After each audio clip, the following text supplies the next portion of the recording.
So, do we want to do a recap of last session?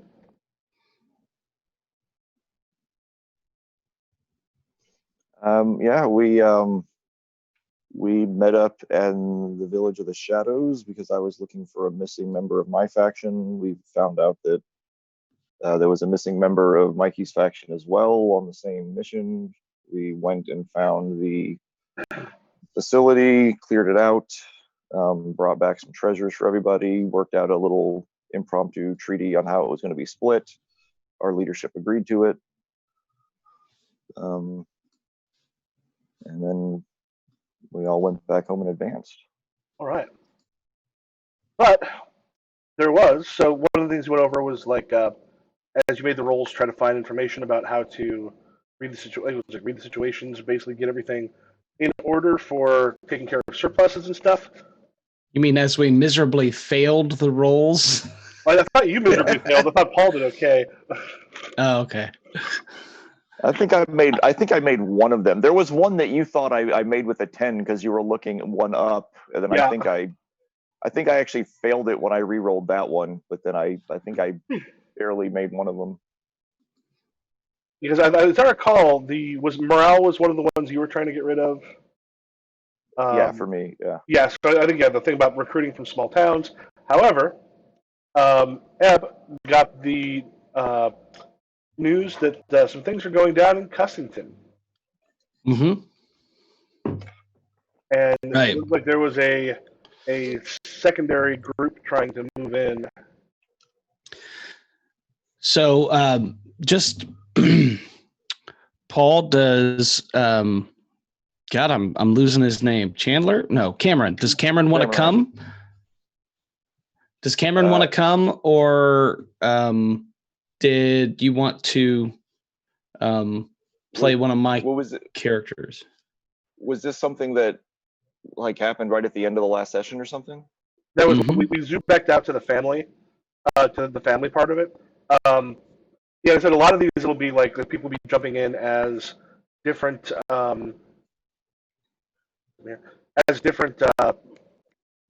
quick characters in the other person's. Right, that part I get, but the whole thing of like something's going down in some village, like was that something that you just introduced now, or was that something that? At the end of last session, I just got the call on my comm link. It was the last thing that happened in the last session. And that was, I think, Hatchet. Hatchet got a hold of you and said that they've taken in some of the people there. They have a rival outfit is trying to get the Cobalt Star group kicked out. So this was at your headquarters? He contacted me from Cussington on the comm link in our suits, so I didn't have to be anywhere in particular. No, but I mean the place that they're taking over. No, it's a town down in the southeast of the map. Okay. I found everything I needed. All right. Let me think about which character I want to play for like a minute while you talk about that. Yeah. I'm gonna pull up the sheets.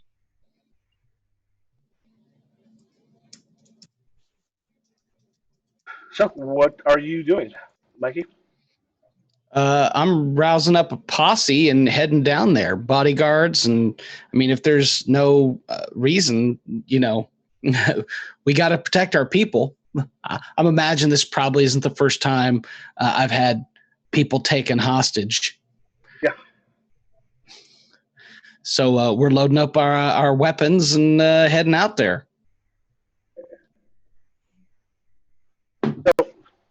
So for that one, before we kind of do the zoom in, so Paul, what you want to do is create a quick character that would use one of the things it gets is a legacy thing from Mikey's playbook. Mm-hmm. Okay. Did that call come in while we were still together? No, that was. It could have. It was after you'd gotten back to your places. So this was where we're doing that family, the zoomed out part where a couple weeks take place. This isn't directly after the events of last time. So a quick character does make more sense then. Okay. And that's one thing that'll also give you a couple scenes, and you'll get the advancements, the same sort of advancement that Mikey got last time. The easy gimme advancement. But I like it's one of those things. I didn't have to earn it.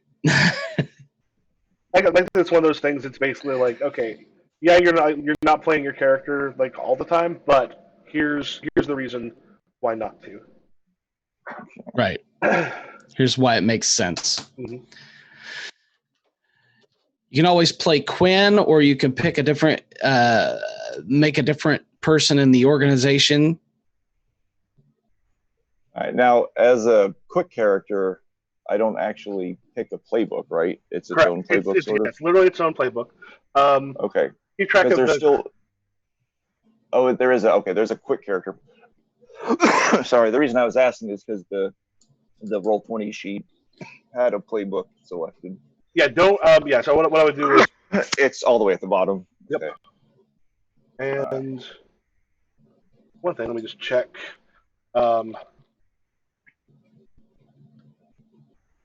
I just want to do a real quick thing just to make sure it's not a thing where inheritance spoons. Families granted to their members. Quick characters pick one. Yeah, they're members. Yeah, so it goes with the. Oh, and did everyone choose an inheritance move as part of your starting move? I did. Okay. When you did Quinn, yeah. Well, no, I think also for. I did for Ebb as well. That's what one of the things I just want to make sure it wasn't buried and I had missed it previously. Wait, the main characters do as well? Yeah, main characters should have an inheritance move. Okay, because I actually picked it, because there's a checkbox to pick an inheritance move, like as if instead of one of the other ones. I didn't think it was also pick an inheritance move in addition to the two you get. To me, it read like you pick two moves, and one of them can be an inheritance move, not that the inheritance was in addition to. Or actually, let me check. Full player characters can choose one to gain as one of their. Yeah, you don't automatically get it. That's when you choose. Yeah, for me, I picked. I picked the loyal staff move and then the inheritance move. Yeah, I picked it as one of my two. Because I thought you had to pick an inheritance move as one of your two. Oh, you don't have to. You can. If you wanted to change that around, you could. Man, when a carbonated beverage goes down the wrong pipe. Oh. Okay. I found my big ass list of names that I was looking for. It was nice. And now I have a shit ton. Basically, I took stuff from like a bunch of the Apocalypse World stuff, so there are 521 names. And when we did it with Mutant Year Zero, I realized I used a lot of them.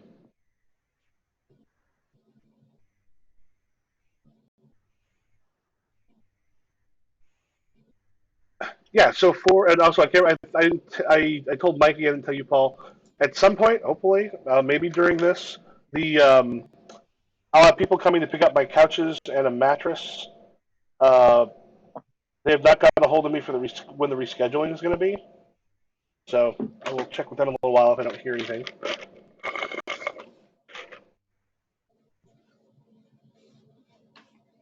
So yeah, so we do the zoom in, and there's also the tool up.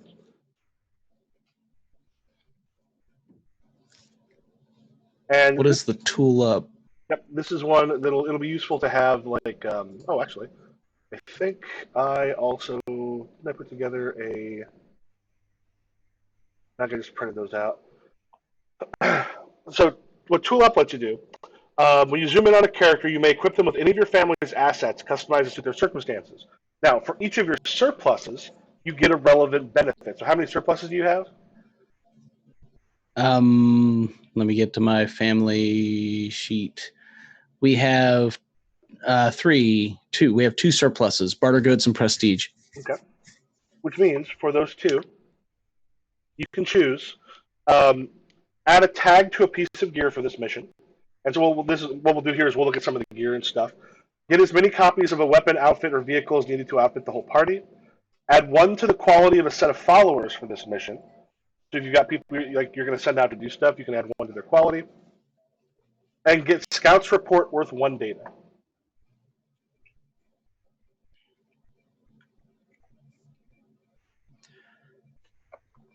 Well, I think the Scouts report's worth it for one of those surpluses. Okay. And the other one will get weapons enough to outfit everybody who's coming with us.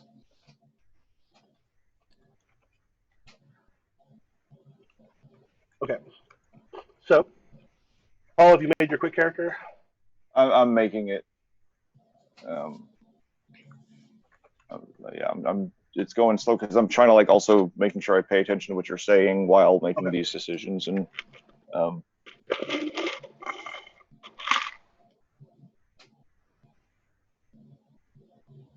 Oh shit! So, Mikey, are you looking at your sheet right now, Eb Tomlin? Sure. What do you want? So, did it just change? Did you just change it?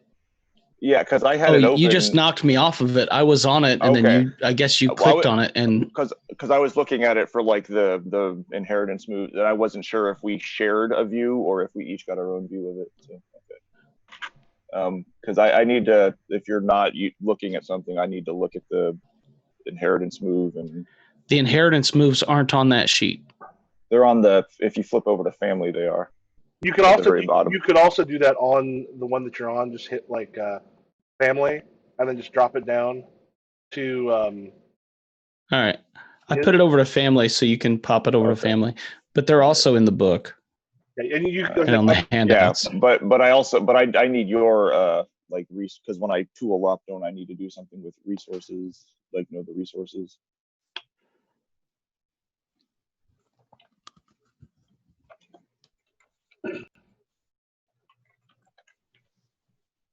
Or no, it was assets. I need to know what your assets are.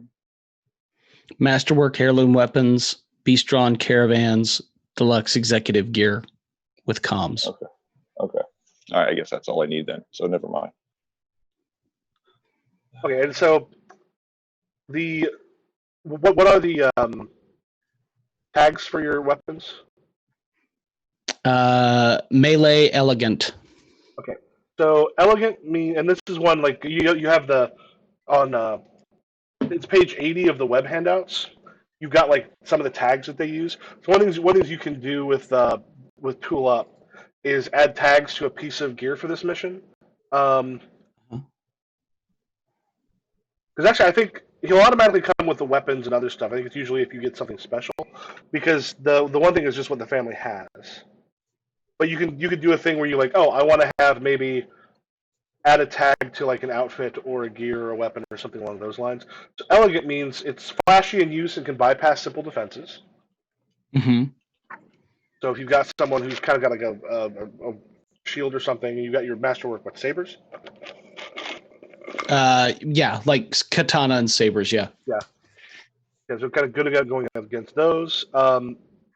And said one of those advances can get you like, if you have like say 3 advances and you're like, oh, we want to have hidden, so people won't see this weapon as a danger. You got ways to maybe hide the katana. Then you could get a thing to have everybody have it as opposed to just you, or just one person.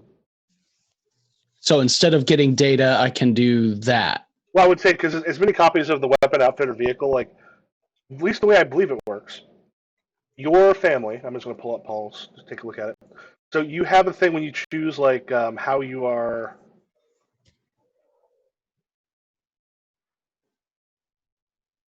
Oh, that's in character mode, family mode. So yeah, when you make those choices as far as like how do you fight, your characters can always have. So basically, this is like all the characters will have these things. Like, for example, all of Paul's characters, I opened up his instead, will have like the morphing pistols. Mm-hmm. That'll be a thing sort of for all of them. They've got the small RVs. And then the scholars are the expertise that they can kind of draw from. So they'll automatically have those. You only need to outfit enough for everybody. If it is like with the way you travel, multiple people will probably be in a single thing. But you'll probably have more than one of those. but only if you have something special. So if you've got the data, the other one you got, they're already all going to have that stuff with them. It's just if you get something else. And that extra tag we get to add is like it's kind of fictionally tied to surpluses, right? Yeah, I mean, it's not when you have to specifically go like, we got this from this. It's just one of those things that you're able to use. But like somehow it's got to be justified by a surplus. You can't just pick whatever tag you want. You don't, unless a tag would just make no actual sense. You don't have to go through and be that torturous. Like with a sword, you can't have far. Yeah, because targets hundreds of meters away. Yeah. It says like for each of your surpluses, pick a relevant benefit, and one of them is add a tag to a piece of gear for this mission. So I'm wondering, like, so is it like a relevant tag, or it can just be any tag that fits the mission, or a tag that's quasi related to? Well, I'm just saying, if we were all outfitted with masterwork heirloom weapons that are elegant, they could also we could say they're far if they're like bows. We brought out our family bows. Yeah, I understand how the tags themselves work. I'm asking about the wording of, like, because it says for each of your surpluses, pick a relative benefit or a relevant benefit. So to me, it makes it sound like that extra tag has to be kind of explained by one of your surpluses. It's not just whichever arbitrary tag you think of at the moment. Yeah, I don't know. And am I reading that right? Yeah, actually, I think you're right. Yeah, because I'm looking at the example. I'm a hunter, so I get to add a weapon tag. From surplus transport, I'll add a canopy tag to the speeder. From surplus spies, I'll get one data on the. Okay, yeah. So actually, we'll look at your surpluses and go, what can we pull from those if you want to do. So surpluses are barter goods and prestige. Okay. So from prestige, I can get data. That's easy. And from barter goods, we can say hidden, because we happen to have sheaths which hide them, keep them that we intended on trading, but it turns out that we can use them right now if that's what we wanted to do, right? Mm-hmm. Yeah. So hidden amongst the stuff, or if it's sheaths, like walking stick type stuff, like however you want to do it, you've got ways where they're not going to see it as you come in. Or we could take the tag Swift for our transport caravan, saying that we picked up horses with our barter goods. Right? Mm-hmm. I don't know. What do you think is going to be worth it more for? Because I think we need the data. We don't necessarily have to have the data. Yeah, and I think we get to do this separately for our characters. Like, we got to do it once for the family. It says when you zoom in on a character, you may equip them with their family assets and then customize them, blah, blah, blah. So it sounds to me like each of us, which I mean normally would be each of us doing our own family, but it kind of sounds like maybe I would. And for what I have in mind for this quick character, like I'm kind of thinking I might be doing, like, starting out separately too, if it fits with you two. Because I did pick the outsider. I don't know, Michael, what do you think? How does that work? Let me check the way they use sort of those with the quick characters.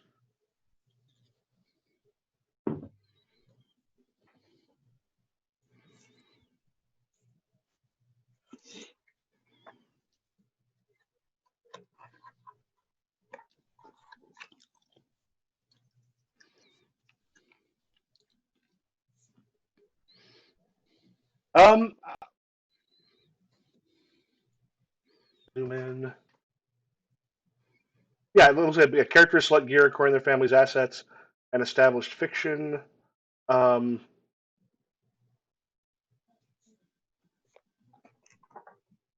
think so. Okay. Well, then you pick two, Paul. One from barter goods and one from prestige. That fits. And I will pick data from prestige and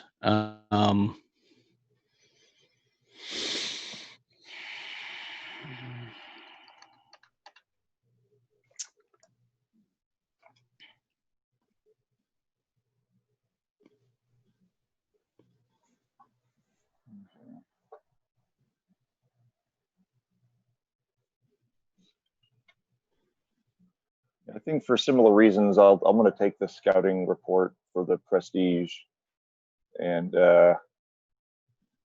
maybe from barter goods, add 1 to the quality of a set of followers in this mission.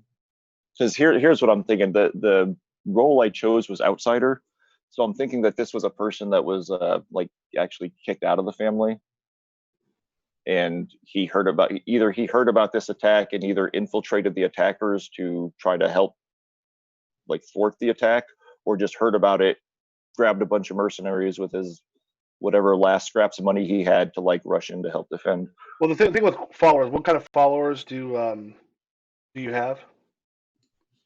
I mean, as a quick character, I don't know that I have any. I mean, from the family, because I think I have bodyguards, and I have a bodyguard and a guide. But that's my character. I have a bodyguard and a guide.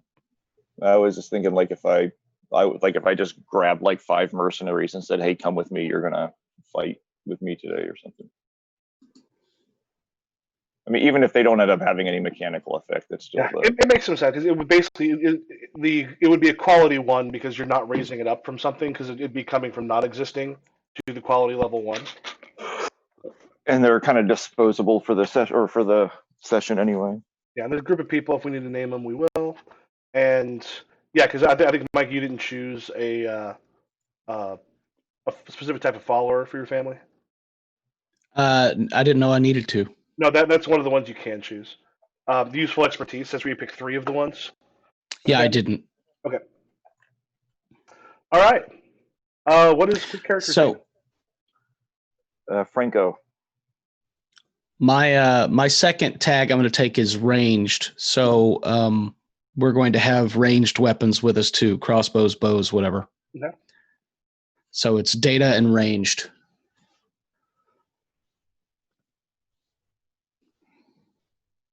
Let me make a quick check to see. I don't think I would be disappointed if that honking was for me for the stuff to be taken.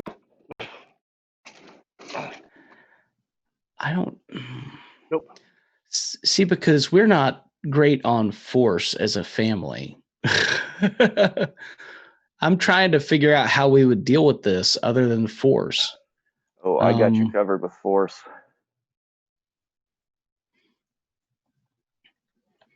I'm just seeing what else I would do. I'm going to take instead of ranged, I'm going to take swift for our mounts.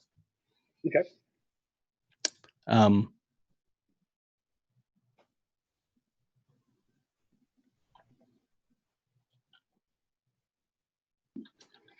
All right. So I'm gathering a small posse of the family, and we're heading to Cussington. As many as I can muster. I mean, business has to go on, but how many are there right now? Let's go. Okay.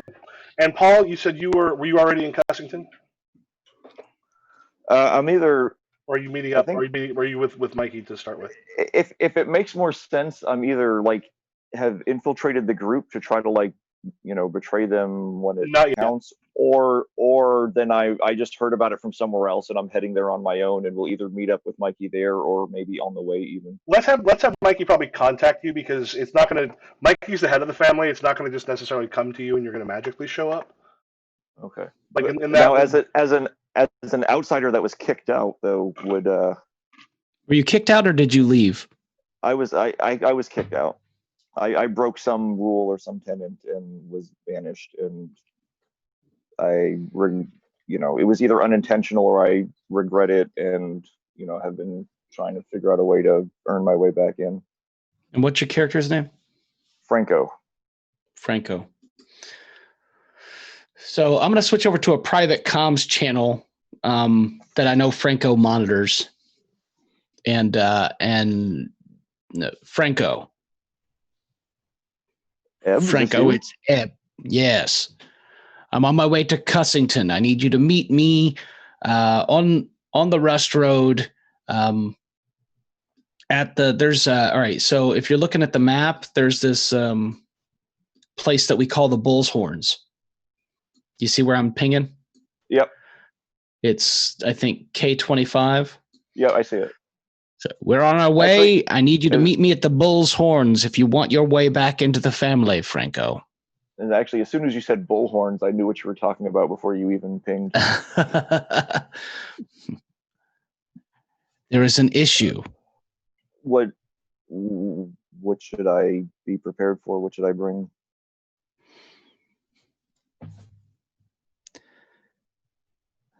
We need to liberate some of our people from Cussington. All right, I'll meet you there. So then I'll grab like 4 or 5 mercenaries that I have worked with in the last few months and just say, you boys want to make some money? Follow me. All right, so we'll say I'll use my list of names: Rice, Violetta, October, Trench, and Absinthe. I didn't get this. Did you make that spreadsheet shareable so I can just reference those? I've got a second. There it is. I've got a second one that's not in the spread. There's a second spreadsheet, which were names I used from Legacy Game Info. Just showed up for me. Yeah, that one is one that I've used. In Meet Year Zero, I might kind of move stuff over to that one because it's got a huge list of names. Yeah, so you got like a sheet for available to be used, and then a sheet for like. I'll probably transfer the ones over, but I was looking for this. I was actually looking for this document earlier because I'd used it in a. Sheet 2 is a map legend. That's awesome. Oh wait, what is sheet 2? Oh, it looks like a map legend. Oh yeah, this was for that's for Mutant. This is not for this game. This is for Mutant Year Zero. Oh, okay. I don't have a link to either of these any sheets that we're talking about. Do you have the shared drive folder somewhere? Yeah, if you there, I'll paste the link. It's where you got the PDFs. So I'll put it in this chat, in the Zoom chat. Let me also I'll put the edit one for the whole thing. And actually, I'll add it to the Roll20 chat just for future reference. You can scroll up to it. Oh. There it is. I got it. I think. Nope, I don't. Did you paste that in the wrong place? Oh, I'm sorry. I'm not even looking at that. I was in the drive. Michael. Yeah, well, I put work with Franco on the other thing. This is the one that puts you in that whole folder. Okay, got it. Yeah, the Legacy Game Info it's got the huge list of names. So I've got them right now in kind of both places. Yeah, for my PBTA games, I actually just print out a sheet with like 3 dozen names on it and just check them off as I go. All right. Rice, Violetta, October, Trench, and Absinthe. Mm-hmm.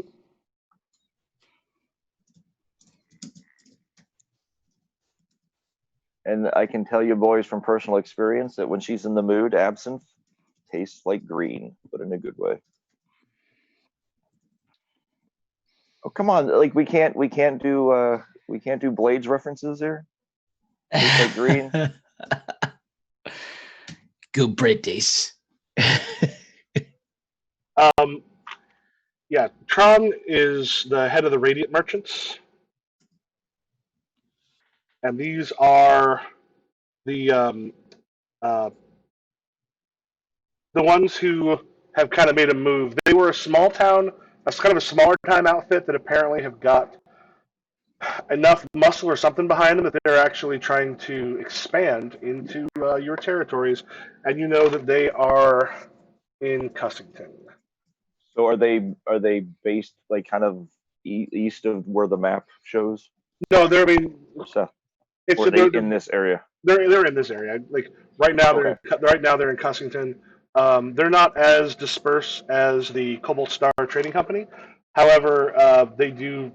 Thing about merchants is if you're just in one place and you have lots of small, communities sort of scattered throughout an area, it helps to have people in a bunch of places. They said small time. There's others around. It's just that the Cobalt Star is fairly well known because you got prestige. That's a downside.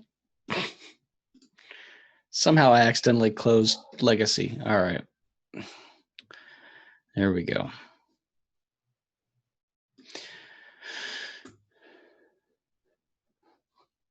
All right, so we're meeting Franco at the Bull's Horns. Mhm.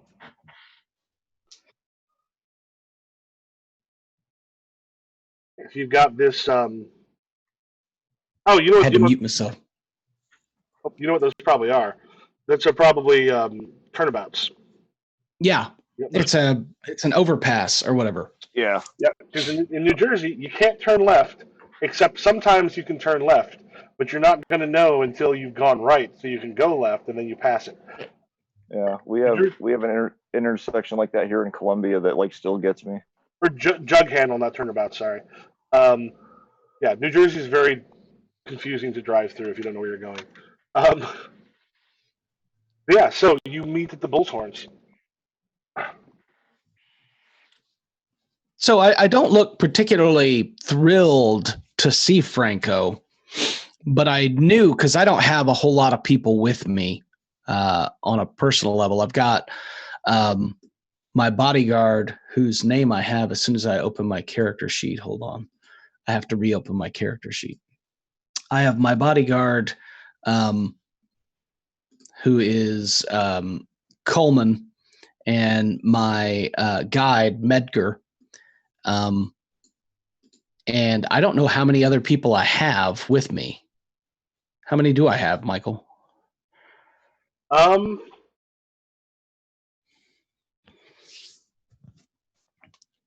Probably no more than a handful, since we are pretty dispersed. Yeah, I mean these are the two main ones you have. You don't have a thing with your family that gives you like a specific group of followers to bring. So it looks like fairly often you're on your own. You might have a few other people like carrying some stuff, staying with the horses and such, but beyond that, you don't really have the muscle's the muscle that just met you. Yeah, all of my other kids are off doing things, and Quinn I'd sent out to scout the husk of the living machine. So he's busy, and he needs to be. I need him to be handling that. Mm-hmm. So this is it. So I look undermanned and unhappy necessarily to see Franco. I think I saw him run downstairs. I don't know. He may still be able to hear us. He probably can. He has. I've got my wireless headphones on now too. That's why. But he's probably muted. I meant to turn off the camera and I hit mute instead. So yeah, I'm here. I can hear you. Okay.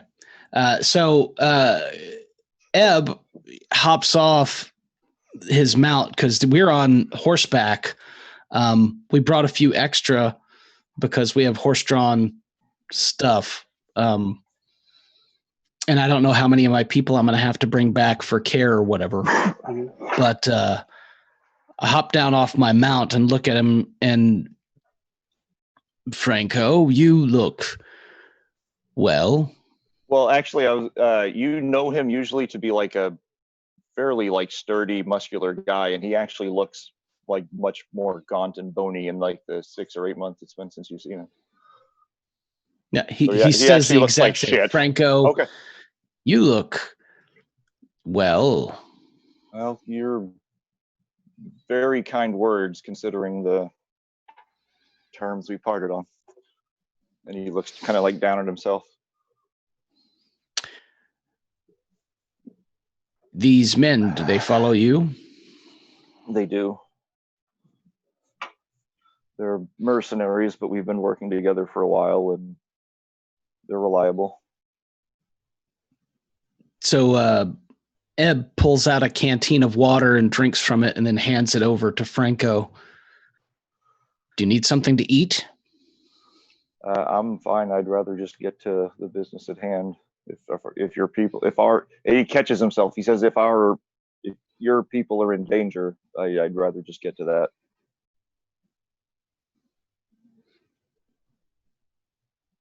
Do your part, and if we are successful, you may have found your way back into the Cobalt Star. It's more than I have a right to hope for, but I'll take it if it's offered. Then let's not dally. Ebb hands him a small satchel, which has some dried meat and hardtack bread in it, and takes his and leaves his canteen with him and heads back to his horse, where he has another canteen, and reaches in, pulls out some hardtack of his own, shoves it in his mouth as they start to ride. All right. So the way down to you just head straight into Custington. We're gonna stop. There's that little roundabout at Right there? at 27. We're gonna stop. I've got that data I'm gonna spend on getting some recon from an operative friend. I have eyes all over the place. I'm gonna have Hatchet, because I told Hatchet to be looking out. Mhm. So when we reach there, I'm going to try and get a report from Hatchet. Now, would that be, I'd need to roll something and spend the data that I got? Yeah, there are. I just had the thing with what page that. It's from the description. It sounded like you already had you had scouting reports worth 1 data. Yeah, but the thing is, you then spend data to do stuff.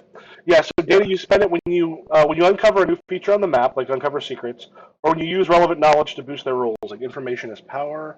From with character moves, those are backstory, deal, sway.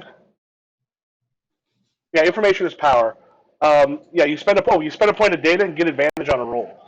So basically, what you can do is go, okay, our scouts have found this thing out. So when you make a roll for something, you actually can get advantage. You're rolling 3 dice, taking the highest 2. Okay. Well, I'm going to make sure I add that data to our family thing, because what I didn't do yet was add it. But Paul, you took one as well, yes? That was when I was thinking that I had infiltrated the group. So I'm going to do I'm going to keep the +1 quality to my temporary group, and then add ranged to the weapons. Okay. So they're carrying guns. So you've got guns. I have mastercraft weapons, data, and swift horses. You've got quality mercenaries and ranged weapons. Yes. Okay. I'm going to take a bio break real quick before I figure out how I'm going to enter this town. All right. Is that cool? Mm-hmm. Yeah. All right. I'll get a drink then, so we time this up. Sounds good. Maybe an ice cream cone.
I have returned it. As have I. I just can't prove it yet. All right. Nobody knows. On our way in, how do you think we should handle this, Franco? You are always better with assault tactics than I was. Do we have reports back yet from the scouts, Michael? That might Yeah, help. that's the data. Get a hold of Hatchet. Yeah. Okay. Hatchet. Yep. Where are they holding them? Do you have any more information? How many are there? Okay. Well, if you want to look at towards the bottom, I'm going to do it real quick. So basically, we're going to get kind of like a bit of like the main strip.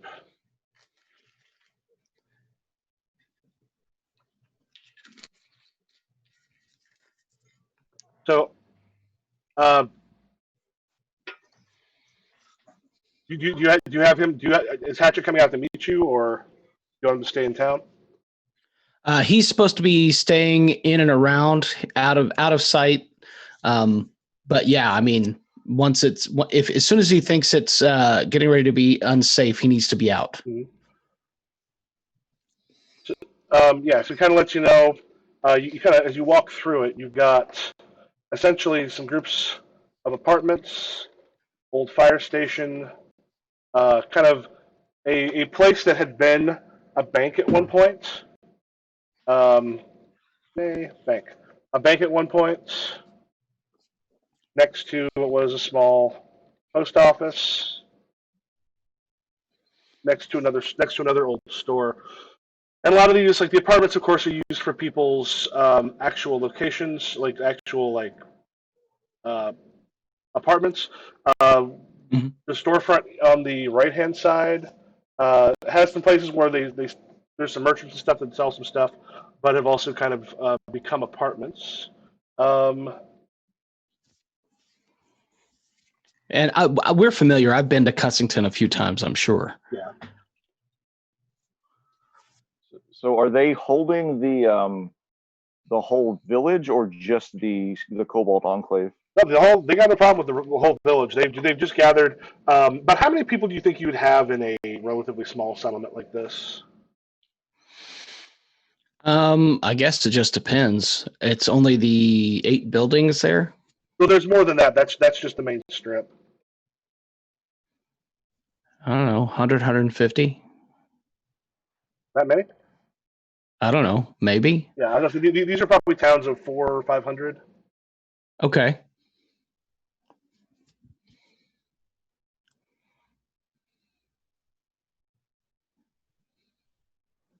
So, is this like a trading enclave or like half of the village that are your people? Well, mine are just traders who are there to do business, and we're dispersed. So, I mean, obviously, we probably have an outpost there that's our outpost where we normally do business. But And we'll probably say for there, you probably got like 3 main people, and then like a bunch of others, like they've got affiliates and stuff. affiliates and such. So like the 3 main, Emmy, Vab, and what would that be? Johalin are the ones that have been captured. There's the affiliates themselves. Once those 3 got taken, the affiliates themselves essentially scattered.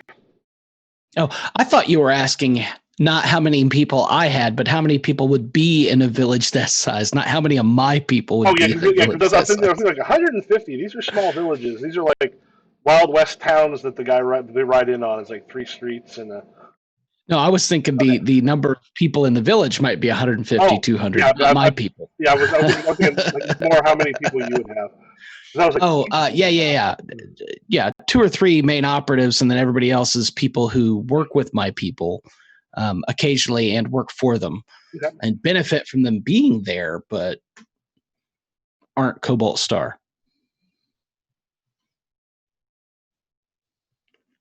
Yeah, so you got your 3 people, and Hatchet's like, yeah, there was a scrap. We had a few of the affiliates got hurt in it. Nobody's dead so far, and the fucking law, as it is, ain't doing shit. Well, if the law isn't doing anything, then it's up to us to make our own law. Very well. they are holding them in the old bank. Yeah. So the reason I asked about whether they were occupying the whole village or just the enclave is my inheritance move is beggar prince, for my gear is deceptively shabby looking. Mhm. So me and the mercenaries could probably sneak into town ahead, like we're just passing through, get close to the enclave, and be ready for an attack while you get into position. Like that way we can get there like right next to it and not have to fight our way through the outskirts of town. Sure. And you aren't known to be Cobalt Star anyway. You're not wearing our gear necessarily. I'm sure you kept your uniform, but it's gotten shabby and I'm thinking there was probably like a formality. I probably turned over all my gear because, like based on I got a hold of you on comms, so I'm assuming that you had it. Yeah. And you are technically still family, even though you're an outsider. Okay. Um, So that's one option, is I can sneak in ahead, get right next to the objective, and wait for you to maybe provide a distraction, and then I can just try to force my way in or catch them in a crossfire. do so. Hatchet, where are they? How many of the Radiant are there?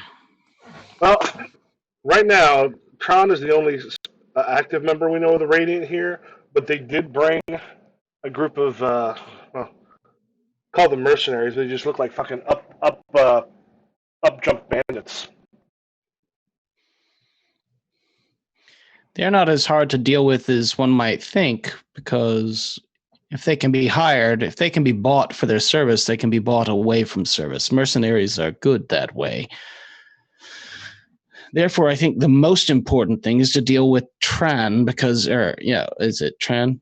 Yeah, with Tran, because if Tran is no longer in operation, their odds of getting paid go down unless they deal with, say, us. Not a bad way to be. Yeah, Rhymes, the head of this particular bandit stuff, has been with Tran. They've kind of holed up in the small post office right next to the old bank that they're using as the prison. How hard is it? Is there a back way into the post office? Yeah, back when the post office, the bank itself, well, it used to be a fucking bank. So, like most of those, they don't really have lots of spare doors. Very well. So in a meta sense, what I'm going to try and do is sneak in the back of the post office. Mm-hmm. We should be able to use our data to get a bonus on that roll, right? Advantage on that roll. Yep. And then the mercenaries can break in the front and basically let the mercenaries draw their attention to the front while we break in the back. Okay. Are you okay with this, Franco? Yeah. We're kind of better equipped to, with the ranged weapons and the armor, so that makes sense. Go cause a distraction. Perhaps be looking for work. Here they're looking for strong arms. Just make sure you have their attention. 6 well-armed people in the front of the post office should do that. And then be ready. Right. How much time do you need to get in place? X amount of time. I give them an amount. I don't know, because I don't know. But we work it out to where at a specific time it's there, and I'll give, when we're in place, I'll flash the comm 3 times, 3 statics. Okay.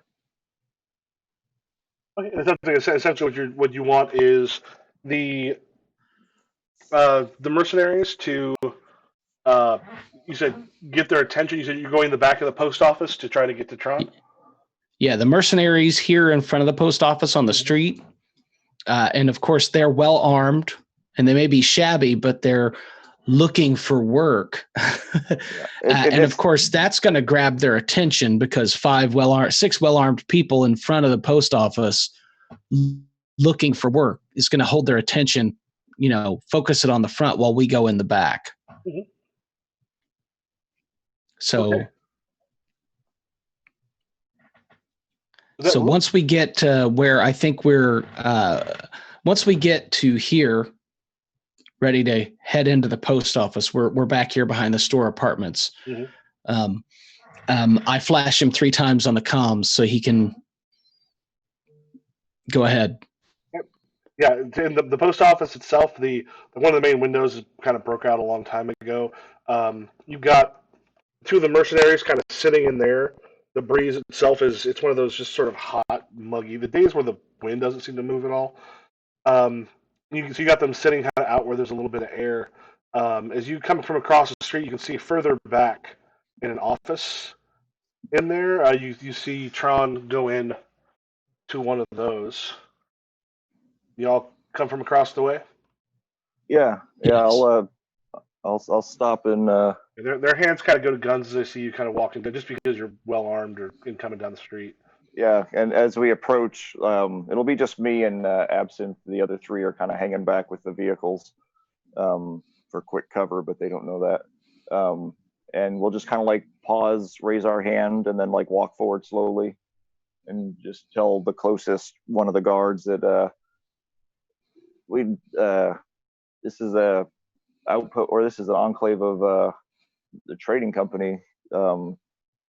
Usually you guys need caravan guards, so we thought we'd stop and ask and see if you might have some work. Just a second. He goes, kind of looks back. He goes, Rhyme. Yep, Rhyme heads up. This.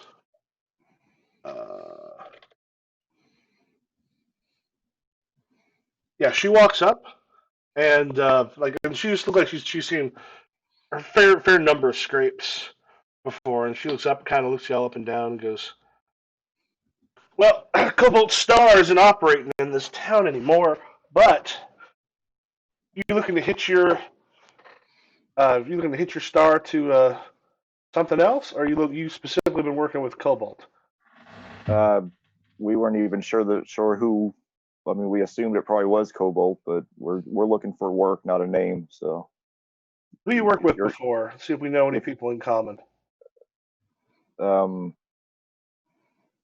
we've done not really for a company before, but Jeb Tullins up in some other village up to the north. Worked with him for a few months. Most recently was Bill Jenkins, somewhere else. But his wife took sick. Bill still got that big wheat farm. He's got a pig farm, not a wheat farm. It's a pig farm. All right. So a couple of other ones, because you worked with Dill recently. Kind of talks back, and one of the guys is just like, "Yeah, short stint." And so they're coming in, he's sort of talking to you at this point. So, Mikey, this when you all come in the back? Yeah, we're sneaking in the back as best we can. Me, my guide, and my bodyguard. I think essentially what you're doing here is sort of diffusing that tense situation, because I think you're wanting to get in before you can call for anybody, and then be in the room. So yeah, so it looks like you're doing that with fast talking, or you're using misdirection. So sway. Okay. So sway, got it. Let me. I need to look because there. Oh, I have. Oh,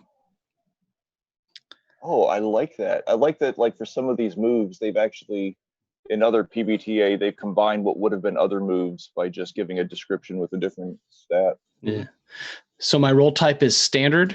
Or no, it has advantage. Yeah, because I'm using the data. So I submit modifiers, none. Correct. I don't know what I roll. 11, success. Sweet. Yep, and that added your thing for sway. So yeah, so you it's safe unless changed significantly. Cool. So tell me what happens. But I get rid of that data. I get rid of that data, right? Yep. Okay. So tell me what happens while he's at in that office. So we sneak in through the back, and we notice that all the mercenaries are up at the front. So my bodyguard, my guide, and I, that's Coleman and Medgar and I, have scoped it out. We, from our data, from what Hatchet said, Tran spends most of his time in an office in the back of the bank, in the bank chair's office, because it's the nicest one. So we immediately identify that, enter the room, and shut the door. So we're there with Tran alone. Okay. And what stops him from like kind of calling out when he sees you? Is he too busy? Do you have guns trained on him? Like what? Because when you open up, He doesn't. Oh yeah. No, we have our weapons out when he turns in. I've got the obvious. Coleman bolts to him and holds a blade to his throat. Yeah. Because the moment when the door opens, he goes, "God, what is it?"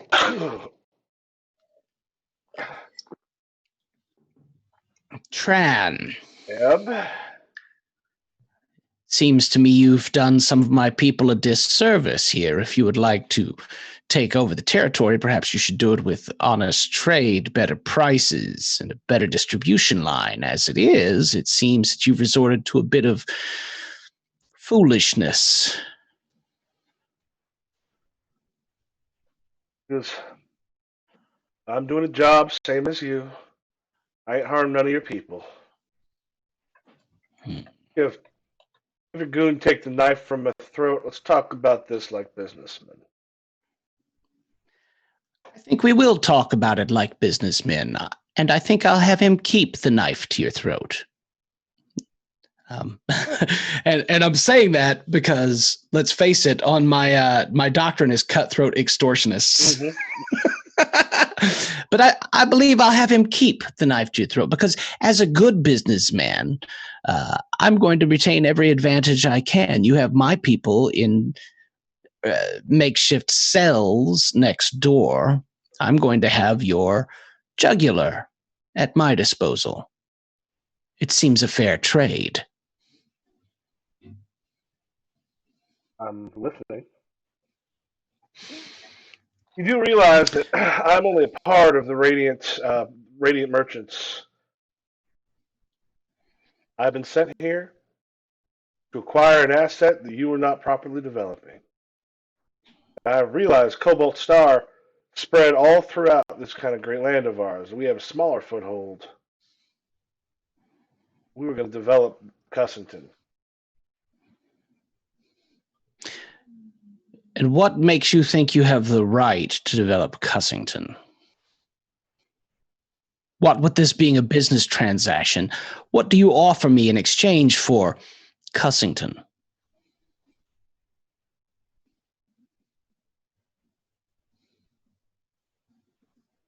Let's see, don't want to check to see if it'll fit.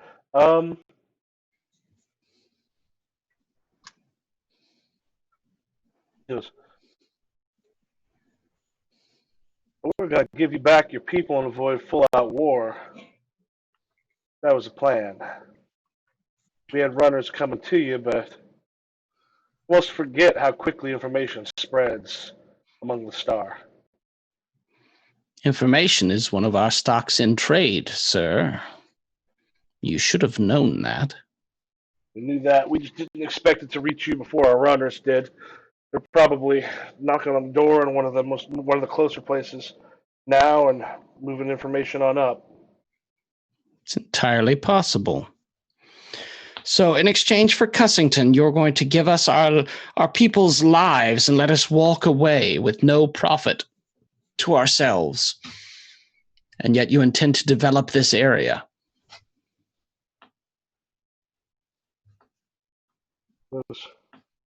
That's how you do business? That's what you call an equitable proposition? That's how you do honorable business? We were looking for more equitable before I had a knife in my jugular. Wasn't expecting you to take this tact. I gotta say, I'm honored that you, of all people, wandered on down to Cussington. Take care of this yourself. That speaks highly of you. Can I tell you a secret that only Coleman and Medgar and myself know? It's one of them secrets that's only going to be kept if one of us is dead. Well, I mean, already 3 of us know it, and they're not dead. Then what's your secret? I have the cancer. I am not long for this world, and I am not one to play your stupid games. Do you kill him or do you tell? No, fuck it. I'll slide my sword into him. Because Ebb is a he wants to be a good man, but he's trying to provide for his family right now. So he's like, just blood starts kind of coming out of his mouth, and he just keels over. And I pull the sword out and I wipe it off and I put it back. And I'm just gonna look around. What's here in the office that I can take? Is Coleman your bodyguard? Is Coleman your bodyguard or Medgar? Medgar is my guide. Okay. Medgar's at the door playing watch out. Bodyguard. Oh, also you got Handsome. Yeah, Handsome's not with me because this was going to be dangerous, and I don't put Handsome in danger. I'm just Handsome's the other person who knows the secret, by the way. My kids don't know the secret, but Coleman and Medgar and Handsome know. It's added to the list. As you're kind of looking, there are a bunch of missives from the Radiant Merchants. Mm-hmm. And so those are fairly easy ones to sort of grab. Yeah, I pick them up, I fold them, I tuck them away. Is there money around? Yep. Yeah? You're able to grab the take that was going to be sent. Sure. Yep. So I grab it, and can we sneak out? Yeah, they'll be at some point. One of the mercenaries kind of go back. So let's head sort of back out front. Okay. And so he goes, Rhyme. Yeah, Rhyme. Rhyme's like, hey, all that checks out. You're working with some of the people you mentioned were kind of the right people for a sort of mercenary, like people who'd work like these bandits probably do. He goes, turns out the Radiant Merchants can use a little bit of extra muscle. What do you charge?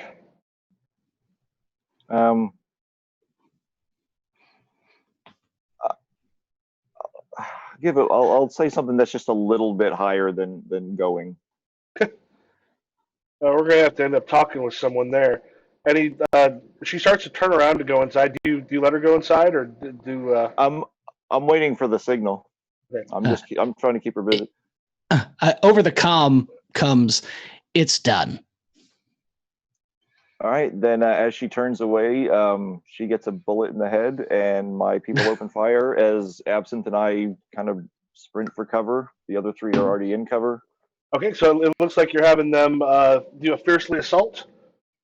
Yep. Okay. So I would roll my force. Would that be a +1 modifier for their quality? Yeah, well, actually, let me double check one thing on the followers real quick. So under orders. So what you do is you roll, you make a roll, you add their quality. I'm going to also give you a +1 because the plan had them all had these mercs distracted. So you're rolling a total of +2. Okay. And my the roll that I picked is that you pick a stat, which for me is going to be force. So you can take 1 harm to roll it with advantage. You don't, when you're having them do something and you're not a part of it. This isn't like Blades. Okay. You don't make the roll; the mercenaries make the roll. Oh, so I don't get an attack on her, and then they get one on the group. Oh, are you attacking her? Yeah, I shoot her in the back of the head, and okay. then I will say honorable like that. I will say in this case though, I think it's when you send a group of followers to perform. Actually, go ahead and make C, add the +1 and do the C's. Fiercely assault. Okay.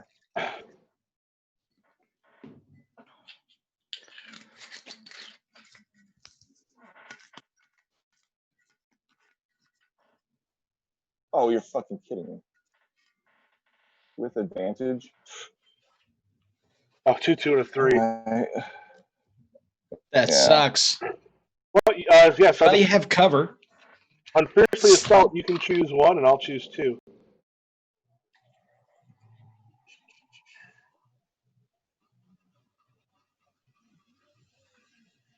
I'm going to say you inflict savage, terrifying harm.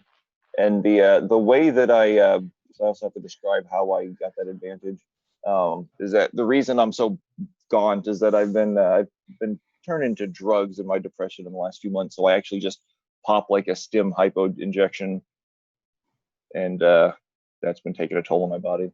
Yep. So I'll mark that harm, and I will say that your avenue of you inflict savage, terrifying, frightening, and dismaying your foes. Okay, and then I will choose 2, and check one real quick thing with the weapon tags.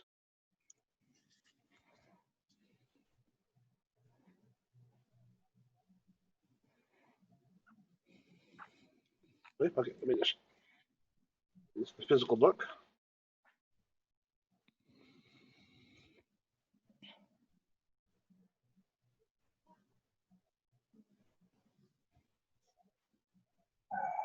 Part of me wants to pick the clear avenue of escape because I don't want Absinthe dying here, but she and I have an affection for each other, but I'm kind of wanting this fight to end quickly. Yeah. And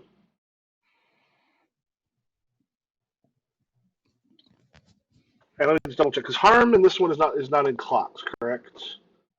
Yeah, it's just boxes. Yeah, it's just levels. Yeah, so you got those various levels.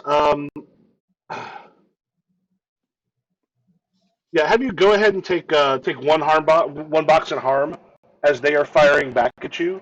Okay. Oh, go back up, and then that big again. Yeah, so as you're all firing, you're in the better position, but they do sort of get some hits back. You do hear further down the street there is a loud whistle, and then shortly afterwards, Posse's coming. Wait, who's coming? Posse. Posse's coming. Okay. So basically, others will come after you. Is the second one I'm choosing here? But you have Okay. like, yeah, with that, the ones that you don't kill are either fleeing or dropping their guns. Okay. Sweet. Then I guess once it's clear enough, then we'll all sprint into the post office to try to secure it, since it's better than hiding behind vehicles. Okay. So, is there a key to wherever my people are locked? Yep. All right. Well, I'm just as calmly as an old man can. He's not old. He's in his 50s, but for this time, he's kind of old. Because that's, it's a hard life, right? It's like what 50 used to look like when we were children. Yeah. Oh, yeah. Well, no, it's like 50 looked like when our grandparents were children. Yeah, well, yeah. I look at like pictures of my grandparents when I was born, and like I'm about the age my grandpa was. Yeah. And I'm like, he looked 30 years older than I look now. Yeah. Have you seen the threads? Have you seen the threads of people posting those pictures? I have not. Like oh man, they're it's like 10 or 15 pictures that like was just in some thread that has been making its way on like Reddit and Facebook. But it's like these two brothers are 17 from like the 60s or 70s, and they look like they're in their late 30s. Mm-hmm. And I mean, it's just all kinds of like these are my parents when they bought their first house at 22, and they look like they're 45. Yeah, you're like, it's insane. Jesus, what was life like back then? It was hard. So I'm just me and my bodyguard, me and Coleman and Medgar, as we're walking out, watching these people flee. Look at Franco, and I just nod at him, and I'm holding this satchel of the take and the key, and I'm just walking over to let my people out. Yeah, so just casually. As casually as an old man can. And you see the hands at the bars is because it's essentially an old bank vault, and they've got that Yeah. bar stuff that also goes in front of it. The door itself, the gigantic thing, has long ago been kind of rusted open. Yeah. Or I don't know if it would rust, but basically it's been secured so that thing is not closing. Yeah, they've got the bars in there, and the look on Emmy's face when you come through, and Emmy's just like, Eb, they sent you? I was the only one available. They sent you. And You mean I sent me? Yeah, I sent me. I thought you were worth it, but don't make me reconsider. It's like I am the imperial they. Yeah. When they talk about the man is keeping me down, they're talking about Ebb Tumblr. It is my boot on the back of their head they speak of. We have one of our Walmart employees is stuck in an elevator. Sam Walton's the one that opens the door. Right. Like, So I open the door and free them, and I'm assuming their equipment may be somewhere around. yeah, it's there's not a lot of places. It's a small town bank. There's not a lot of room. If you'll excuse me, I believe there's a posse I have to go deal with. You okay? I'm It was in pretending that character. cough was. I'm gonna say. No, I was gonna say. that's what. Okay. Yeah, that's what. I'm fine. I'm fine. Dust from the road. We rode very fast to get here. All right, If that was out of character, I was going to pretend it was in also. Yeah, the moment you do that, because you mentioned the cancer, I'm like, yeah, that'll be. It's a blood, like a single drop of blood on the hand afterwards. Yeah. I don't know if she notices it. I'm doing my best to conceal it. I just, no, we rode fast on the road. Lots of dust. Lots of dust. Have you seen Finding Neverland? No. Okay, it's. Well, wait, is that the one with J.M. Barry and the kid? Yeah. Yeah. It's just the first time that what's her face from Titanic? Kate Winslet. Kate Winslet coughs. It's like, oh no. Yeah. He's not gonna make it. I figured that I would, I had this idea for Ebb, and then I figured that he's going to be grasping at straws as he goes down health-wise, and it might lead to a total disaster, and I think I kind of want to see it. Okay. So. Yeah, they saw the room like nearby where they grabbed their stuff. They rush in to sort of get it. Yeah, then we have Paul. You hold up in the post office, or you went into the bank where Mikey and them are. Wherever they are, yeah. So that's what I meant then. The bank. So yeah, in the bank. All right. Yeah, you see. You probably see Ebb like just kind of strolling away from the vault as the people that they've captured rush into another room and kind of grab clothing, comms, equipments. I motion for Coleman and Medgar to stay as I walk out, my sword sheathed, a handkerchief in one hand, and the bag that has the take in it from next door in the other hand. And I'm going out to greet and Franco, and I look at Franco and just kind of nod, like, right. Do you want to stay here? Would you rather command from here, or? I was covering your escape. You guys sneak out. They've got a second group heading down the street now. I don't plan to escape. Have I ever told you the parable of the two bulls, the young bull and the old bull, Franco? You have, but we've got a few seconds. Why don't you tell me again? There are two bulls standing on a hill, a young bull and an old bull, and they're overlooking a meadow of cows. And the young bull says, "How about we run down there and fuck one of those cows?" And the old bull says, "How about we walk down there and fuck them all?" And Ebb turns and walks out of the bank. And we cover him then. All right, so and to be clear, you've decided this is your death scene? No. I mean, if it is, that's fine. Right, but you're not shooting for that. Okay. I'm not aiming for that, but this could be a cool death scene. Okay. I'm in, baby. I'm in. Let's do this. This is going to be epic one way or the other. Yeah, so This could be fucking great, one way or the other. you sort of just wait in the middle of the street for them to show up. Mm-hmm. All right. Just calmly, I like walk out. Is there like a bench in front of the bank? Yeah. Then I sit down. Franco, where are you and your men? I think they kind of scurry into cover, but I just go stand like next to him because this is going to be like the showdown scene, like at the end of the movie. So Okay. I think they fall in line next to me. We're just standing in a row, kind of on the side of the street, waiting for them. I'm assuming probably a couple across the street, like in the alleyway kind of stuff. Yeah. All right. Like I'd say like me, Absinthe, and Rice are like just standing, like showdown style, waiting for them. Yeah, so probably, let me change the color on that actually. So we all probably like here. Yeah. What are you pointing at? Oh, I just put a thing in front of the bank. Oh, dude, I did not even see that map until just now. I was zoomed in on the on the other map. Yeah, then kind of from around and actually, what I'll probably do is clear off some of the stuff that's down here because I don't think we're going to be using that. Just so we can kind of use this for like quick maps and stuff, just to have a better idea of what things look like.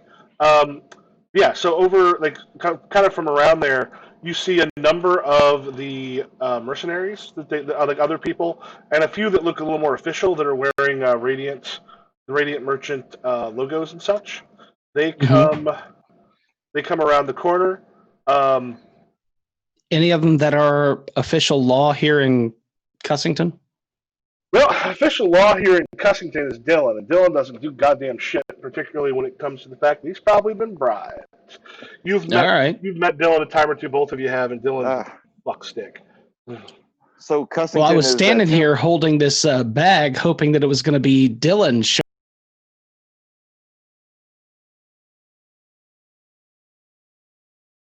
Money and but all right, that's fine. I will offer something. It wouldn't be hard to get Dylan while the other people are coming around because you can kind of see him looking out from one of the apartments, looking scared. I just I motioned to him. I opened the bag so he can. He just goes. I opened the bag so he can see the money, and I motioned to him. Yeah, he kind of rushes. He's kind of like across. He's literally like in the doorway of the apartment building. Other people are watching. He just goes, "What? What do you want, Ab?" I want to make a proposition. To do your fucking job. On the street, and he kind of like comes partway across the street and goes, "Yeah." So I just stand up and I walk over to him, and I guess this is going to be sway, right? Because I'm drawing on my reputation in his court, and I'm handing him however much money this is. I'm assuming it's a lot of money. I didn't count it, and I'm not using it as if I can use it as currency on this, I will, sure. But I have the statesman move, and it says when you draw on your reputation in someone else's court, roll plus sway on a hit. Everyone seeks out and values your opinion. On a 7 to 9, choose a group that is against you, the one in charge, their advisors and allies, or the lesser masses. So I mean that side is obvious. I'm just trying to make sure that he holds our side on this. All right. So I look at him and I hand him this money, and I say, this money was recovered from the rapscallions, the Radiant merchants, who are illegally holding my people hostage here. I think it should go for the betterment of this community, and as the lawgiver in this area, it's your choice how that betters this community. However, we can no longer come to such an arrangement if the Radiants hold sway in the community. Therefore, I would suggest that you tell them that if they want this community, they need to take it rightfully through appropriate commerce, through better prices, through honest dealings, and not through taking my people hostage. All right, make your roll for him for the suited statement. Do I make it with advantage because I gave him a shit ton of money? Yeah. I'm just checking. Yeah, it's the kind of money. It's the kind of money. It's a take from the town, which it wouldn't make a huge difference overall to like the Cobalt Star, but to an individual. Yeah. So submit no And I'll tell modifiers you, Mikey, and from 12. I was going to say from experience, I can tell you that rolling with advantage doesn't mean shit. But I'm wrong. You got to just be nice to the die roller. Yeah, 12. I think you have. And what is your statesman thing? Or it's up on your character sheet. Yeah, it's on the character sheet. It says when you draw on your reputation in someone else's court, roll plus sway. On a hit, everyone seeks out and values your opinion. On a 7 to 9, choose a group that plots against you, the one in charge, their advisors and allies, or the lesser masses. So, all right. Yeah, you actually hear some people from the apartment buildings and such go, we never had violence with Cobalt Star. And a couple people kind of yell that. And then at one point, Dylan just goes, Gazelle! And his deputy, she comes out, got her gun, and goes, I guess we're going to have ourselves a talk with the Radiants. And about that time, a big group of the Radiants come around that corner. Why, thank you, Dylan. I appreciate it. Such an upright and forthright citizen here in this community. You are truly to be commended. And you see a couple of the people in the windows and such that have been watching this whole thing have grabbed the weapons that they have. Like some of them have like old guns. It's not an unusual thing. In the thing, I'm taking note. In the middle of the street too. Yeah, I'm looking up and I'm taking note of their faces. Because I want to remember who had the weapons out, because they're gonna get a discount from the Cobalt Star. Cobalt Star. I'm gonna when I go back into, was it Emmy? Mm-hmm. I'm gonna tell Emmy. I'm gonna give her names because I'm assuming I know their names. I've been here enough, right? So I'm going to let her know that they get a discount. They are top of the list for Cobalt Star trade. And you said it's not just deputies, but civilians are also picking up weapons? Yeah, it was one kind of cries out because there was never violence with Cobalt Star. Radiant's trying to push them out. Look at all the dead. So yeah, he got that 12. So he's got the people enough that the sheriff kind of does what he's supposed to do, and his deputy Gazelle comes out as well down the street and it's you've met the Radiant this before. His name's Balls, and he's got the people kind of behind him, and he just kind of looks back and goes, "Who the fuck sent Ebb here to try to take on the Radiant?" Ebb steps forward, alone and unarmed, with a slightly bloodied handkerchief, wipes his forehead, and says, "Ebb sent Ebb here. Who the fuck sent this piece of shit that I'm going to have to wipe off of my shoe here?" I don't know if when he kind of looks over and sees Franco. And Franco, you've dealt with him too in the past, because they got desperate enough for you to call Franco in. What's the matter? Cobalt Star ain't got enough muscle of its own to bring? I look up at the people who are holding weapons out the windows, and I look back at him.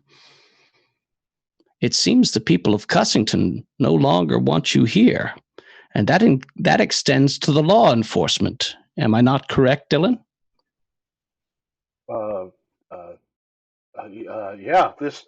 The violence can't be tolerated.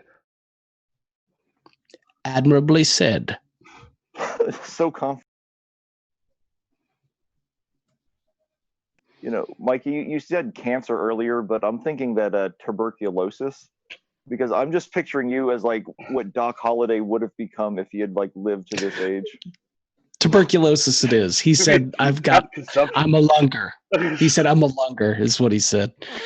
I think you have a decision here. Do you go back and tell them that the Radiants have lost their hold, or do you stay here and let a runner run back to the Radiants and tell them that they've lost their hold, and Tran and all of you? Make your diffuse. Looks like it'll be with plus force. It's intimidation, physical exertion. However, go ahead and add a +1 because of all the people backing up. Or actually, if there's the fast talking misdirection, you go sway or force on that. I'll go sway. Is it still at +1? Yep, because you've got the people there with the weapons and stuff too. And that's not with advantage. Correct. Actually, no. Is there an Don't assist do the mechanism? +1. Take advantage instead. What? Is there an assist mechanism? Because when he asks that question, like I kind of raise up my gun and kind of like, say it's a shotgun, I cock it and I go like, remember the call for. I may be. Remember the call for it. It's the call for aid. That's where after you fail to roll as well as you'd like, you can. Okay. Well, then you're able to kind of pop in and help with that. Well, I do this anyway. I cock my gun and I go, I may be overstepping my bounds here, Eb, but I got to vote if they can't decide. I got another 12. Out of curiosity, 6.5. Oh, yeah. The other one the other one had a 6, a 4, and a 1. So you got 10, 11 plus 1 is 11. Yeah. There's just this moment where you see his sweat start to pour. He just goes. This is a glorious scene. We'll be in touch, Eb. Next time, send your runner before you take my men. And then maybe you won't have to fetch we won't be fetching your body out of the back of the post office like they're going to have to fetch Trans. I smile very politely. Kind of looks over to see the people like holding the guns in the windows, and looks at y'all and just goes. We could be civilized. He died in the post office. We could be civilized and just mail them the body. Shit. You have a nice day now. Yep. And then they end up backing up, and then when they can, turning and then heading away. So I'm going to go to. I just look at Dylan and nod.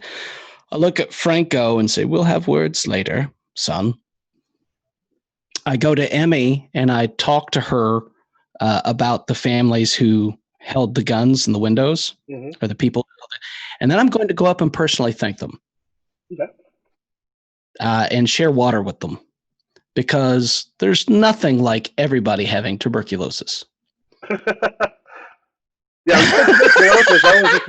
I was like, tuberculosis is communicable. I'm going to stick with cancer. I'm going to stick with lung cancer, not tuberculosis. So it's not contagious when I'm sharing water. And since it's what I said to begin with, but yeah. Fuck it. I'm a smoker. I was out smoking on that bench while I waited for them and motioned. That's awesome. Yeah, that's Eb Tomlin right there. So I light up a cigarette and I'm heading up and I share cigarettes with them. And I'm genuinely nice and genial with them. And I let them know that Emmy will take care of them. You had my back. I want you to know that that I am the Cobalt Star, and the Cobalt Star has your back. If you need anything, let us know. If you need credit, if you need a job, and currently you're on our preferred customers list, which means you are going to get a discount. And they're very happy at that. Thank you, sir. I appreciate your support and look forward to a lifetime of business between you and the Cobalt Star here in Cussington. Looking forward to it. Radiant merchants, not good folk. They might have been at one point, not now. You are correct. Perhaps there's hope for them later. One never knows. I don't like to write people off. Speaking of which, I have some business to deal with. Right, I'm going to turn back and go to Franco. All right, Franco. You did everything I needed you to do and more. Let me ask you a question. Are you content to running down the hill and fucking one of them, or are you going to come back to the Cobalt Star and fuck them all? I'd like to fuck them all, Father. Or is that what would the people call you? He already called you son. Yeah, all right. I'd like to fuck them all, Father. We need to get you some better clothes if you're going to be representing us. Keep your friends on call. We may have call for some arms here, especially around this area in perhaps the near future. I'll talk to him.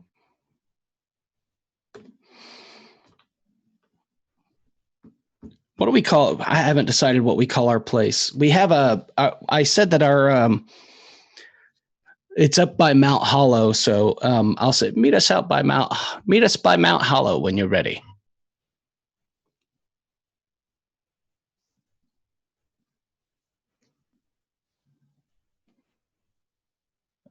And thank you, Franco. Thank you. Thank you too. Was everyone was all right and accounted for inside? You never got a chance to check on the other survivors? Everyone, I'm assuming everyone was accounted for, yes? Yeah. Because if they weren't, I would have been probably less amenable. And that could have been my death scene. I still can't believe that bullshit. I should have died. Damn. That was amazing. That's why Ebb Tomlin ended up the head of the Cobalt Star. Bullshit like that. But just look at the history. 11, 12, 12. Yeah. Like, everything. Walk down the hill and fuck them all. This made me think of was it Once Upon a Time in Mexico to was it Johnny Depp to Danny Trejo? Are you a Mexican or a Mexican? I'm a Mexican. Just a pouty little Danny. All right. Well, we're going to pack up. I'm going to make sure Emmy's all right and that they don't need anything. And then I'm going to tell her to get back to work. Yep. Along with the list of people who are on our preferred customers list. I explained to her exactly what I explained to them. Yep. So they're like, yep, not a problem. Got it. And then I guess it's time to turn and head back to Mount Hollow. Okay. Sounds like time to zoom out. What does Franco end up doing? He probably like talks to them and makes his way to Mount Hollow too. They probably are going to come with him because I'd assume like a invitation for them. And I have decided that he and Absinthe are actually a couple, so she's coming with him either way. You want to make a note? Well, it wasn't. Yeah, they might be a couple, but he said that the actual invitation was that they may have work for them here in Cussington. Okay. Then he'll still travel with her, but she'll, I guess, wait outside. The actual headquarters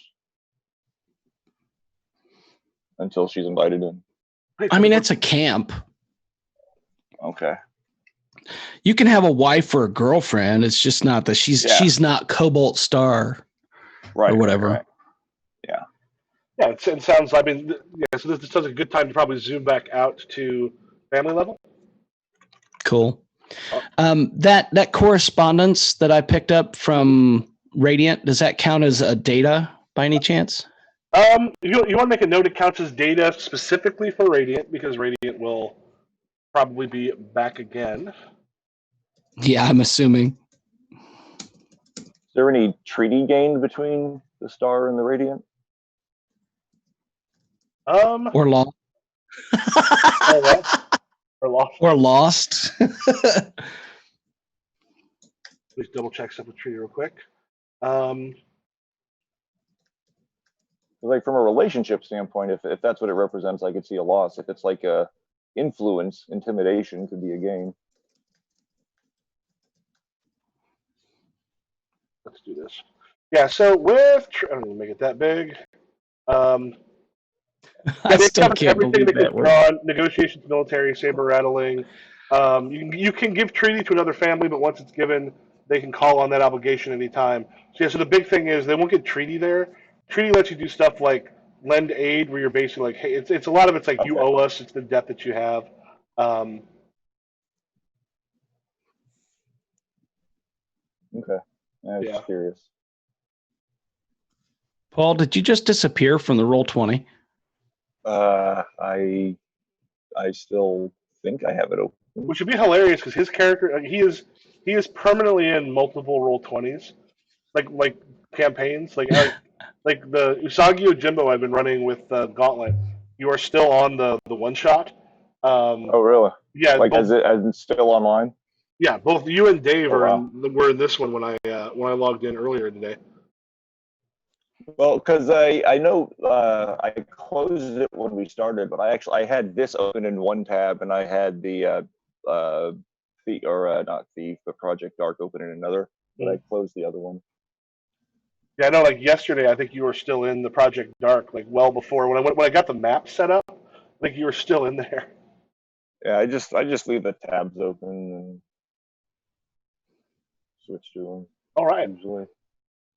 Um, yeah, so certain things you draw negotiations, you can choose to give them. There's also times people can take treaty on you. There's various moves that'll do that. But as we zoom out, that gives an opportunity for Paul. You're able to choose from the zoom out moves. Yeah, I'm looking them over right now to kind of decide. So there is a section in the rule book that has like a list of a couple of example resources, but is there like a more definitive list of I think examples? yeah, there's something in it that has like a whole bunch. I think it's several pages worth of here are your like resources. Um, like if we just go.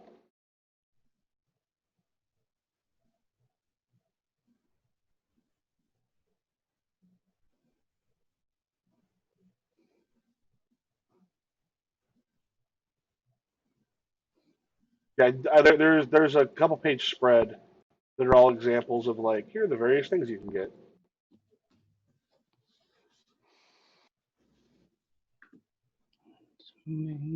Oh, nope. Mark, we just do.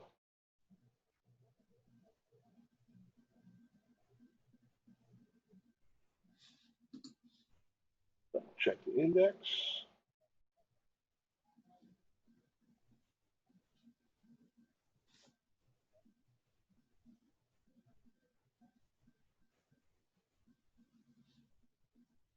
I think like Yeah, like on at page 31, you've got like 31. Okay, for some reason I remember that only being like 3 or 4 examples. Okay. yeah, there is a bit of a list there.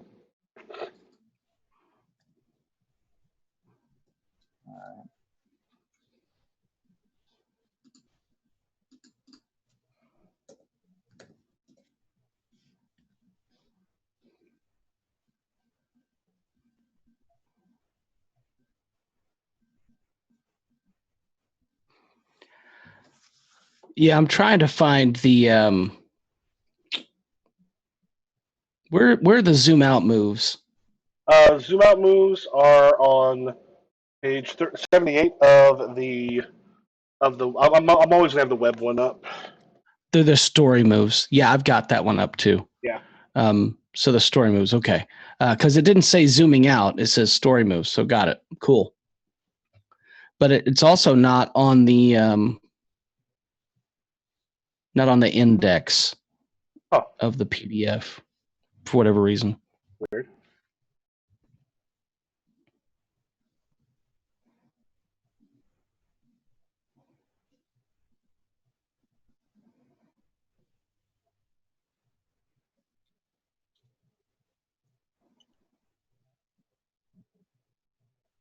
So these would be family moves, right? These are the ones that we're going to be doing as we zoom out the family moves, like hold together, conduct diplomacy, centrifuge, power up, uncover secrets. Sort of look at like what are the things you're trying to do. We can do some role playing stuff in there. But have you chosen Paul for your the zoom out move? Yeah, I'm gonna pick Heath that he not literally scouted, but he did some research for information. So describe a lead that might give you a new surplus or remove a need and get one data. Okay. And after the conversation about morale, he spent some time just kind of reviewing the logistics of how the facility is run. So one of our wants or one of our needs is progress. Mm-hmm. So we've just kind of become stagnated in just the fact that we've just, we do some tweaks to like how the clones are educated based on the needs of the current generation, all that, but we just have really just been doing the same thing over and over for several generations and have just kind of stagnated as far as, learning new things and adapting to the times. So okay. He's kind of done some thinking and planning and kind of putting together a proposal for the committee on just changing things up to actually be more adaptable. Yeah, so you're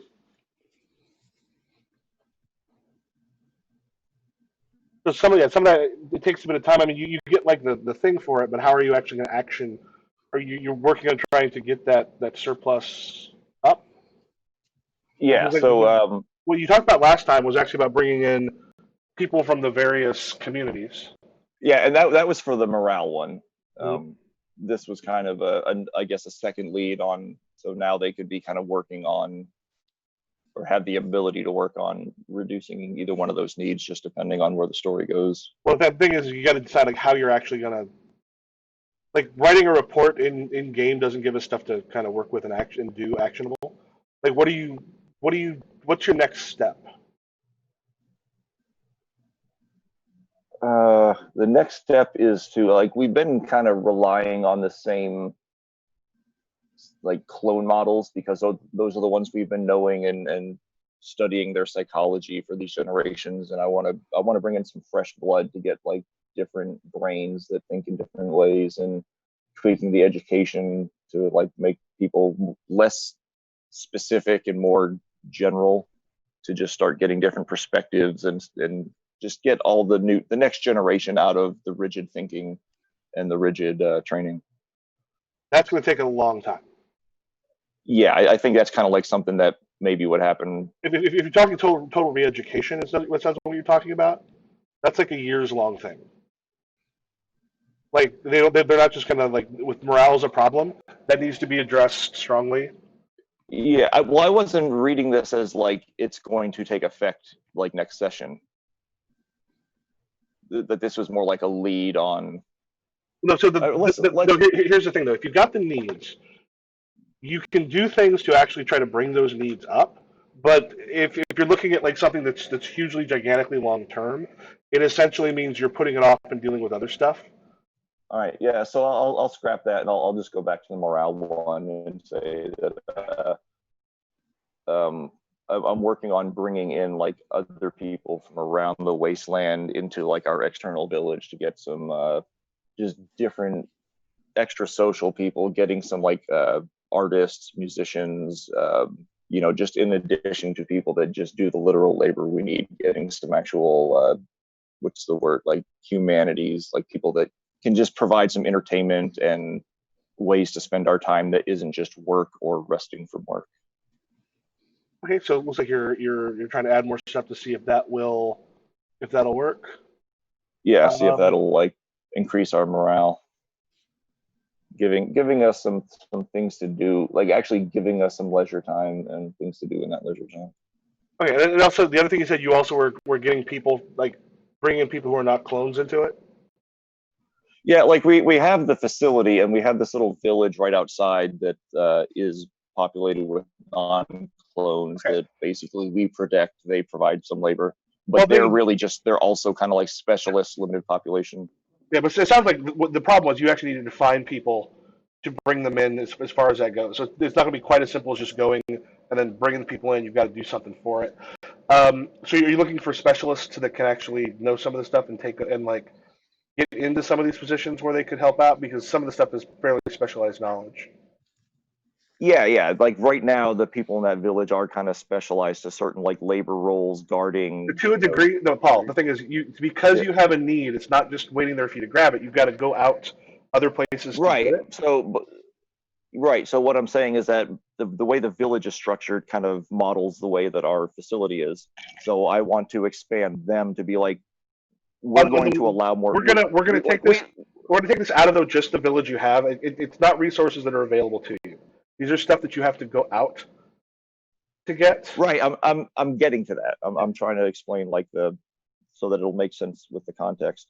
That we basically don't allow people to immigrate into this village unless they fit the very specific needs that we need and allow. And I'm going to open that up to more people so that we can now go out and start gathering up the musicians, the storytellers, the chroniclers.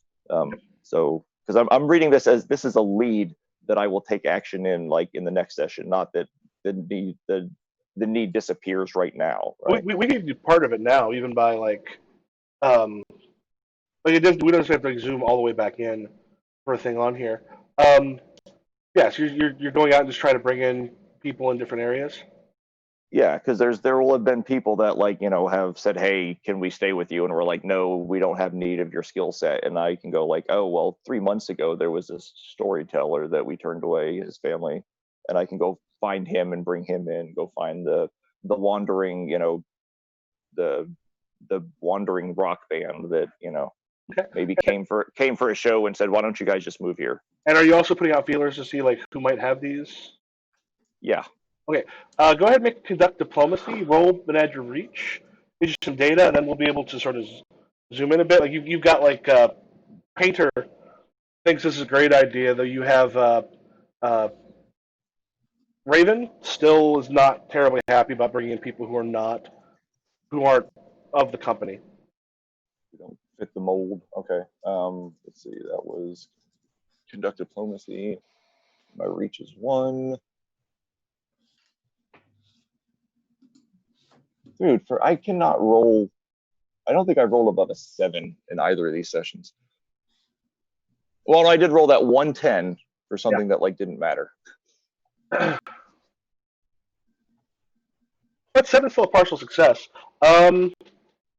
Yeah, so as you kind of send some people out there, if you want to make, go ahead and add 1 to your data. Okay. Who did you have to get some help from to seal the deal? There can be a third party. We can also, and you'll give them 1 treaty. This can be people that are made up too. Like we can be placing people on the map for this stuff. Yeah, they went out and tried to get some stuff, but what was it they had some troubles with?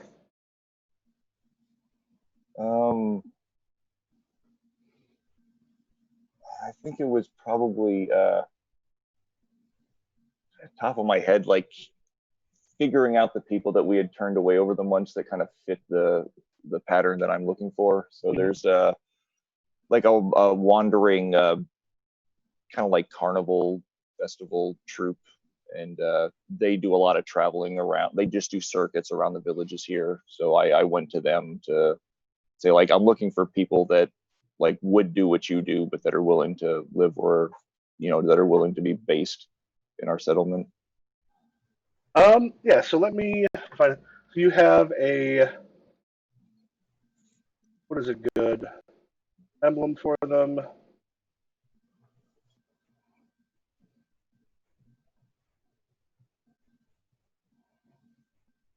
I'm going to go ahead and take the name from my own sort of carny thing. Actually, let's get a different color here. Go.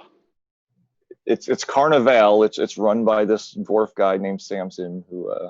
We'll go with the Carnival de Boche. Uh, Burlesque performers, musicians, singers. Um, they are watering theater troupe in this area. Go ahead and give them 1 treaty on you. Yeah, then we have Betty Lee, actually kind of the head of it. Pop like in your office. I don't think I really have an office, but maybe I have access to like a meeting space or something. Just a place that she's meeting you, and she sits down, um, and she's got like just tattoos all over. It's sort of the kind of person who gets noticed when she walks in places, and just goes, What's her name again? Betty Lee. Okay. Note here Okay. above. Betty Lee.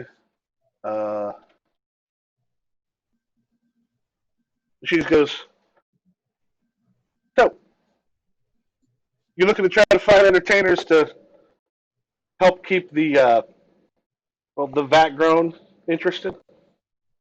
Yeah, yeah. I mean, when our founders, the whole intent of this was to keep humanity from falling into some rigid way of thinking if things went south, and by preserving the knowledge that we did, we wound up doing exactly that. So we need to bring in some shit that's just not science, not techno, not science, not engineering. So somehow by not bringing in any kind of new faces, literally, you're hoping things would keep from stagnating. That's the idea. Yeah. Well, we travel all around. We know pretty much everybody on that circuit. What are the benefits to them? What are the benefits to us? The benefits to them is safe place to stay. Just kind of like you, charging what they want for their wares, their skills, their activities. What's the word I'm looking for? For their yeah, I mean just yeah, for their living. They make their living. We provide them a place to stay and protection. The steady gig, they keep all of what they charge. You pay them directly, or they're getting paid through employees. My thought is that they they're just going to be a business providing services in our settlement, so they charge what they want, and rents on us. Okay, so you got housing and other stuff available to them. All right. We weren't so committed to our lifestyle. We might take you up on it, but let me talk around to some people. I think I got some people who might actually be a fairly good match. Yeah, and this is for day-to-day stuff. We'd still want your twice yearly visits for the big occasions. Oh, I expect it. As a matter of fact, we get this for you. This is a bit of a marker. We're going to call in when we need it. We good? Yeah. All right. I like working with the preservers. Your people are so desperate for something different that when we come here, it just blows the fucking roof off the place. Yeah. I'm hoping I can make them aware of the fact that they're desperate for something different, because a lot of us won't admit it. They also know how to follow regulations, so don't get too handsy or too much of an asshole. So yeah, we'll spread that. Good doing business with you. As always, Miss Betty. Don't call me. I ain't a miss. Just call me Betty Lee. As always, Betty Lee. Thank you, Cameron. And then yeah, she ends up taking off. Go ahead and erase that surplus, or not that surplus, that need. Okay. Ooh, and that puts my mood up. Yep. And then Mikey, what is happening? I want to.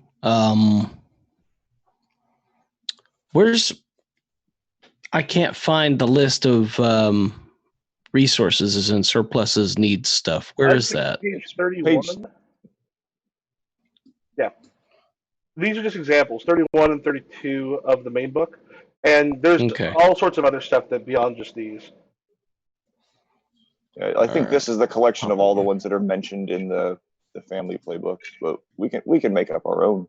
Yeah, I remember seeing a couple others in some other places that were like, where things get a little more like rifles, like some of them like even get specific enough that it's like, oh, we have all weather gear, we've got something along those lines if it's important. I think that it's incumbent upon us now, especially since I either want to um, infiltrate the Radiant Star with subterfuge or find a way to build defenses for our family. And I think that it's probably more proactive to build the defenses. And I'll let you know on a meta level that I'm working towards having the resources to build a wonder. Okay. I looked at what it required, and I've got 2 out of the 5 already. So if I acquire 3 resources, I can just boom. We've built a capital city. So I need what I need are trade and defenses, and then something else that I can't remember off the top of my head. But defenses sound good to me right now. Mm-hmm. It seems like the obvious next step for me. So how do I go about? Is that claim by force or is that uncover secrets? What is that? So it looks like what you're going for defenses. Yeah, I want the resource defenses. So that would be claim by force or uncover secrets. I think probably uncover secrets as far as looking what might be the best way to get defenses. Okay. So that's God,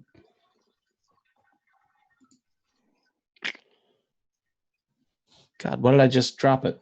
I just dropped that. Sorry. Roll plus data spent. So it's just 2d6 plus data spent, and the only data I have is about the is about them. So I don't spend data, or can I use that one? Yeah, you can use that one. All right, then I will. So it's 2d6 plus 1. Yep. Is that what it is? Mm-hmm. Okay. Jeez, Pete, where is everything? I'm dropping anything here. Come on, close things. All right. So it's basically roll anything that is a 0. Is that what it is? I don't know. Yeah, or you can just hit slash roll 2d6 plus.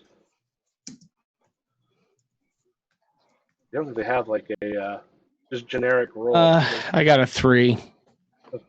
But at least I don't have to keep hold of that data. So how are you trying to look around to find to essentially find the defenses? Like I'm you trying to uncover. I'm sending runners. I want to find a way to shore up our position. So I'm sending runners. Part of it's going to lead to my impending disappointment in Quinn, who I'm expecting should be finding something in that husk of living machine and is inevitably going to disappoint me because he's less of a son to me right now than Franco. God, I'm starting to not like Ebb. Is Franco possibly going to be your next character? Like, is he going to be your successor when you die? I don't know. It just depends. I mean, I've got this brilliant daughter, but that we haven't met yet, right? That we have not yet met. That is correct. But so her name is Amara, but she's brilliant and she's out doing her own thing, and that's the problem. And then Quinn is devoted to the company, but he's not that atne itbre. You know what I mean? And also atne atne dependable. So there's apparently nothing in that husk of living machine that will add to our defenses, because that's what I was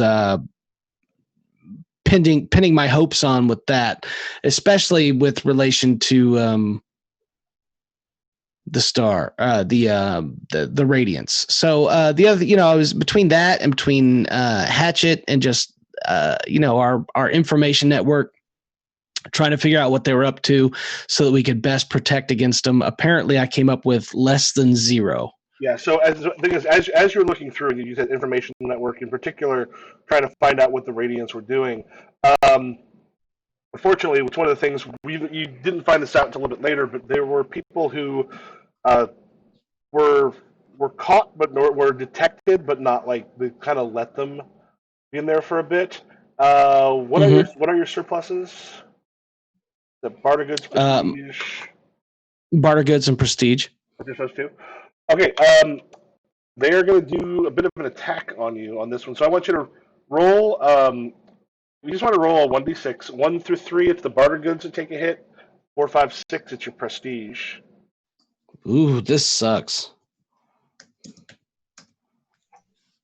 2, is that barter goods? Yeah, you get caravan strikes. Some of the things that are being brought in, it's some of the stuff just gets ruined. It happens in a few places at once.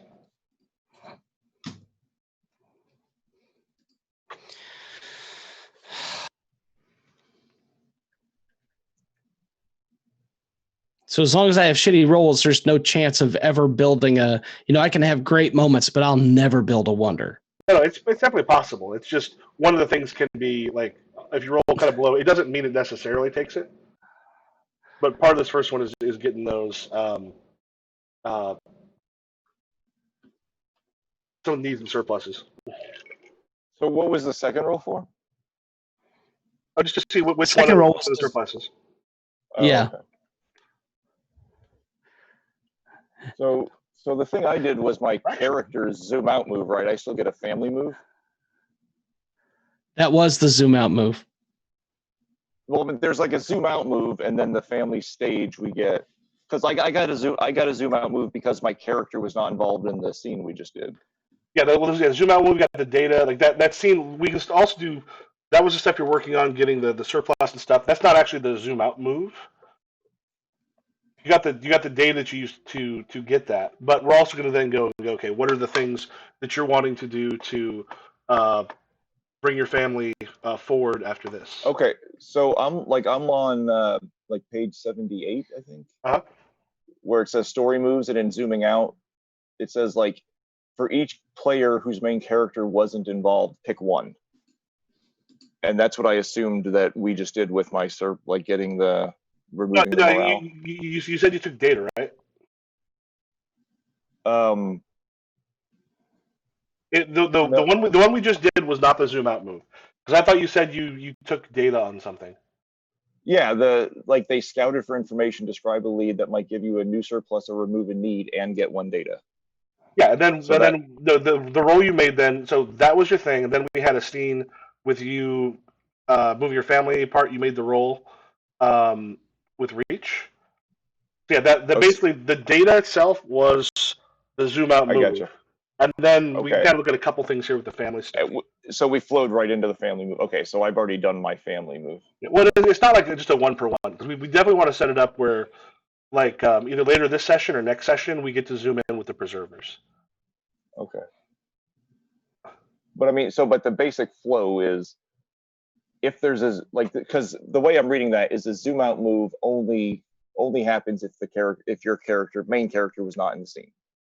So yeah, if I had played Cam in this, we wouldn't have done that.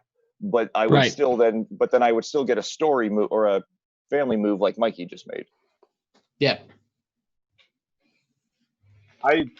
Maybe.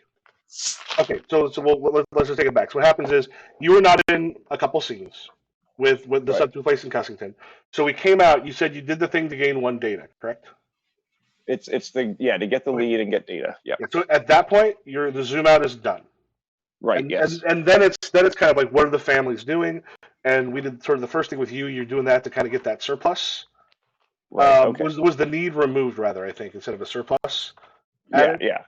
And I just didn't realize. I thought you were doing that as an extension of the zoom out move, not that was also didn't realize that was also my family move as an extension of that. So. Oh yeah, I just shifted focus to you partly because it's like, okay, cool. Now let's see what's going on with the preserve. We're already. Yep. Gotcha. All right, so but the general flow is we will after each session we do 1 family move at the end to kind of what happens in the next few days or weeks. Well, I mean, it's not even like one. Because it might be a thing where we're doing stuff at the family level, where if the families are sort of interacting with each other, or if they're doing some stuff, it might be like we do a couple things to see. Okay, what are you doing to? Let me also make a note. Okay, because the reason I was asking is there was still kind of one other goal that I wanted to. Yeah, I was going to go right back to you as far as that goes. Because I'm also trying to get like not just play, but also understand the flow, so that the next few sessions we can just do it without asking for the mechanics and stuff. Yeah. Yep. Yeah. So yeah, Mikey, you've got who will be coming in? Let's get a new member of the. Oops, that's the one I was doing that. Twice is the one that lets you know. Twice sort of rushes or comes over the comm. Because Ab. Yes. Yeah, I'm getting reports from a couple people that we've recently had supply trains hit. It is. I'm assuming the Radiant merchants. We don't have exact knowledge of who did it, but I mean, frankly, is there anybody else who's been trying to step up to us? I can't imagine this No. being any of the other outfits right now. Yes, that's. I guess I'm going to have to draw on some treaties to find out to get some assistance in this matter. Yeah, I'm going to put together the reports, the information we got. I'm going to send it your way. It said right now we have a couple dead. We've got a lot of stuff taken or destroyed. People who were hitting were either bandits that were hired or people hiding their faces. Very well. Send me the information. I'm done. And with the back of the preserver compound. All right. So there was a couple of things I have an interest in that could maybe tie together. So, like, I took that weapons depot last time, and that kind of of the stash that was there kind of provided enough to remove my defenses need. But I want to work on actually, now that we have these new weapons, new types of weapons, to actually break a couple down and figure out how to manufacture them, so that I can end up with a defenses surplus. Okay. So you gather up some of your family specialists, and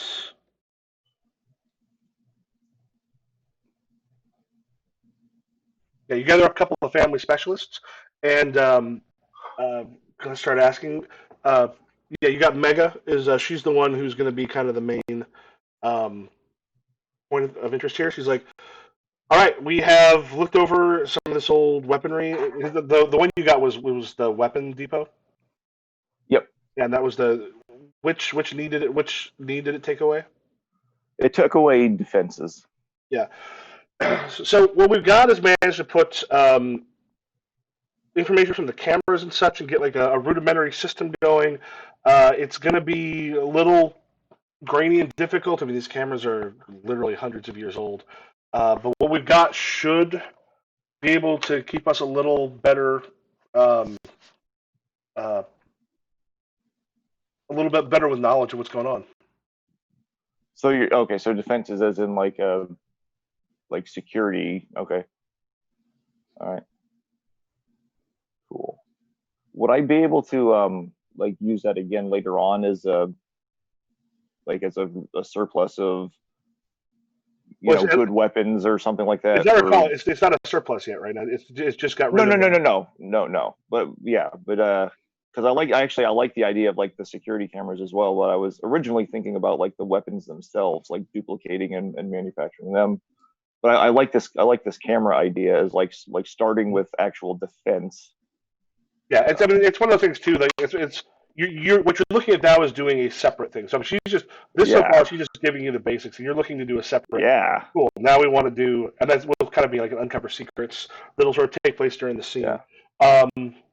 But she's like, so right now we have got the problems we had before with kind of not being able to tell where people were coming from or anything was going on. We at least have eyes in places, and that means that we can get muscle where we need it faster. So what is she actually describing then? Basically how you took the need for defenses, you took that stuff from the place, took the need for defenses, and you no longer have a need. Right. Right, but now what she's describing as the potential surplus is. Well, no, it sounded like, I would, if we're in the scene right now, if you want to talk to her and let her know, she's just telling you what she's done. okay, I'm just not understanding what she said. No, Like yeah. something about, because there was something about cameras and then something about finding people with muscle. Oh, it just means because we've got the cameras in place, that means we can get people where they need to be in case there's a problem. Like cameras is in like perimeter around our facility or just around the wasteland in general? Like the facility, there's also some stuff that's a little further out. Okay, so basically like perimeter surveillance is what she's talking about. Yeah. Okay, cool. I just wanted to clear that up. All right. That sounds like an excellent start. Give us some warning if we've got something coming. So Yeah, what can we do to make that better and more reliable then? Good Lord. I mean, we're taking the stuff we can, but a lot of it's damaged. A lot of it's been sitting unused for God knows how long. Right now, I mean, we've got that going. We could kind of just.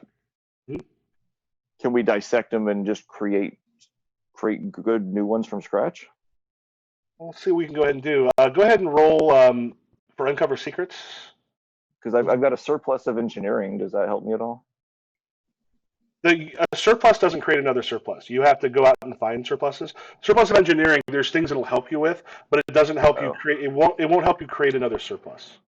Okay, because I'm thinking like in the fiction, if we're breaking down technology, I lost the page. Okay, so that would be roll plus data. So I added the one data from the move. I kind of thought I had a data from last time, but it wasn't on my sheet. Do either of you remember that occurring? I thought Mikey and I got data together for something. No, that I got was a data, no, but I wrote it down. That was tech. I got a tech point for my little bauble. Okay, and we don't have a button for these moves. So 2d6. We just put like slash roll 2d6. Yeah, I'm typing it out. I need to make a little shortcut button on my page.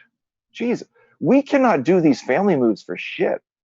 Last week they were sucking too. What did you roll? 5. Jesus, you are. I tell you what, on the in the in-game scenes, I can throw apparently 11 and 2 12s, but on the family moves, I try and do one thing and end up losing 2 or 3 more because there's no progress on it. And if I fail on the trying to find defenses, then I lose fucking. You know what I think? There's nothing to be done. You know what the pattern I think is here? Because last week it was my main character and you were playing a quick character, and I was rolling really well in the zoom in and sucked in the family. You were rolling really well in the zoom in, and I was just rolling mediocre. So whoever we focus on apparently gets the luck. Yeah, I don't know. I'm just maybe I'll be great in the family next time and shitty on the zoom in. I don't know, but so far on anything I rolled for the family rolls has blown both times, and I've lost big time on both of them. So Michael, mechanically, and this isn't like a dispute, it's like a question of trying to understand the system. Of like, it seemed like what I described could have either been Uncover Secrets, because that's what I was leaning for, but while we were talking about it, I looked over in the peripheral moves where it says finding a surplus when your family claims or creates a significant resource. No, it's not at all. You can't. What's the difference between? You can't use a surplus to create a surplus or something that got rid of a need. No, I understand that. Finding the surplus means you found it in the fiction. Right, like I found this facility in the fiction. Yeah, but you can't double dip at basically. Otherwise, you could do the facility every week. Oh, because you're saying I get you.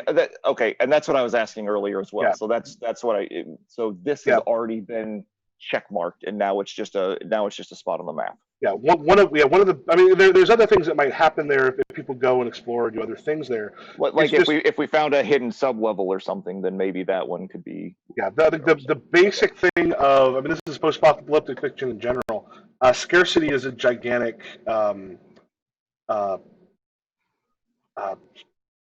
Scarcity is a huge theme in it, where it's like, how do you deal with you getting enough to do what you need is difficult. Right. Or if I put some moves into like building up this facility into a manufacturing plant, then it would change it or something. Okay. Yeah, cool. It's one where if you invest in it and you're doing stuff to like put more Yeah, things in there, then yeah, that would be a possibility.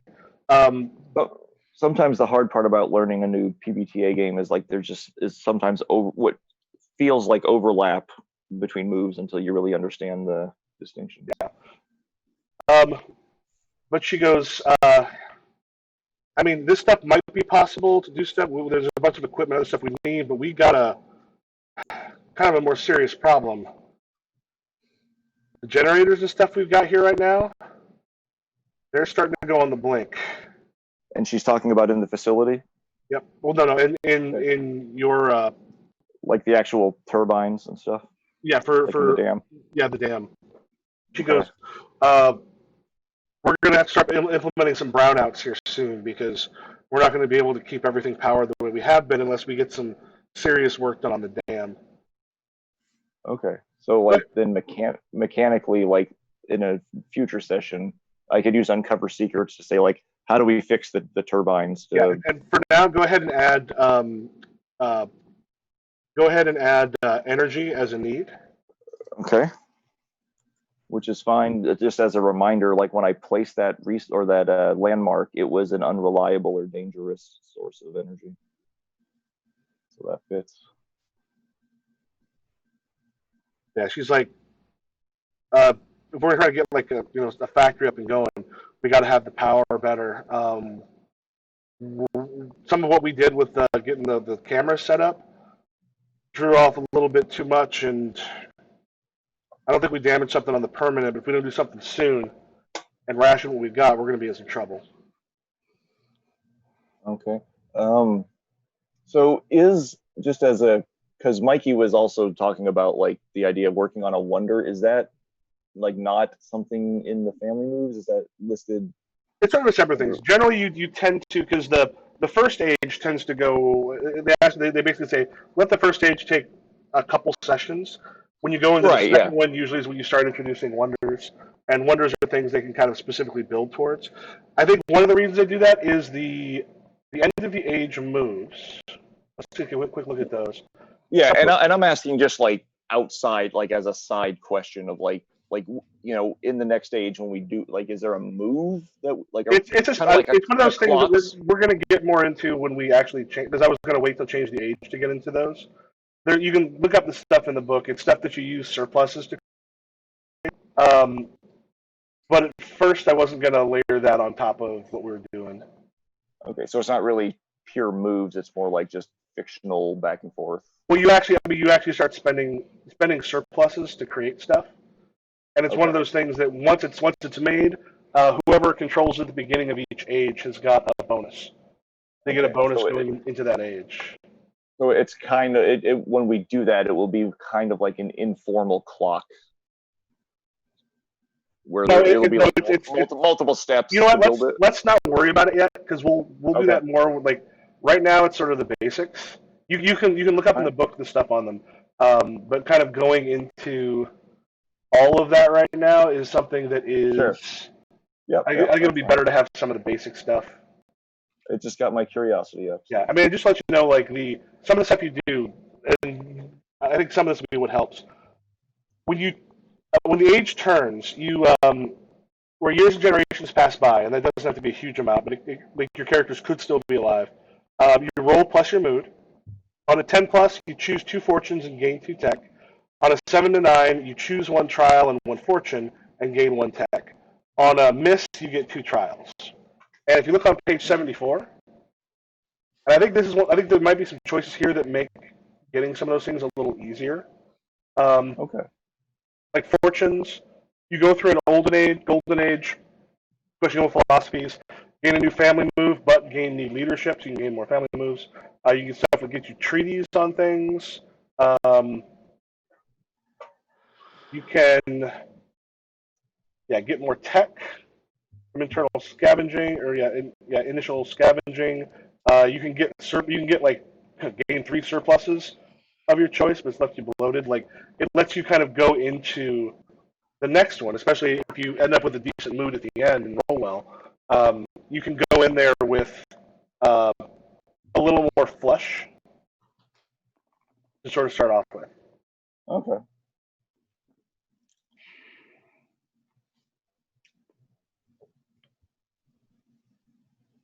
Okay, so she's got we got. So they've got the need for. Where was I putting that? Here. I know I have a thimble-sized bladder, but I'm going to take a bio break real quick. Okay. Yeah, I was asking about the wonders just on a, as I'm starting to learn more about the system, some of it just isn't quite, because I read a little bit about the wonders, but couldn't really see the even if it's like 5 sessions from now, just it was a more pure curiosity of like, how is that actually, Yeah, I think in certain respects, like once we have kind of a better thing on like the surpluses, the needs, how all that stuff works, and part of this will be me going back through. I've not had a whole lot of. I had enough kind of other stuff I've been between games I've been running and stuff I've been prepping for a new. I've taken the slings and arrows thing from a sort of homebrew and then popped it over into a Powered by the Apocalypse, which is what I'm working on now for our second session coming up tomorrow. Um, so I need to sit down this weekend a little bit and go back through some of the stuff in Legacy just to it's like it helps when running through it a little bit, but then it's just getting those last little bits of how things interact. and it seems like it would be kind of like cheesy to like make the wonder like part of your headquarters, like if I ended up, let's say, the specific thing about the wonders is they can be taken. right, yeah, that's what I mean. Like it wouldn't be just I wound up eventually working up to say a surplus of energy and then converted it into a wonder by making an amazing power plant. It would need to be like an off-site thing that someone else could take over. Or Well, the thing is the your settlement in the Turn of the Ages or something could be like, or even during it, could be captured by other people. that we Like- might move somewhere else. Like the capital is the one Mikey's looking at. It's a permanent bonus is whoever controls the city has access to the builder's settled lifestyle. Move there. Yeah, so like his settled move would be permanent. When you build wonders, there's some other bonuses that go along with it, and I don't remember what those are offhand. And the way that I read like the wonders is that like they're kind of a potentially abstract too. So like if he say built the wonder of the capital, and say he lost it, it wouldn't necessarily mean that someone took his home city. It could just mean that another city rose up and became the center of civilization, and his just kind of declined a bit. Yeah, it like could be either or. Like some of them are like the Great War is one of them. Yeah. It's like some of them were just more like a situation or a circumstance more than an actual physical place or thing. And like even in the other one, like the Engines of Life, which is like one of the other things for it, they've got the Erie, the Green Defiance, Transport Hub, the Rising Faith. I think they've got a couple other ones in there.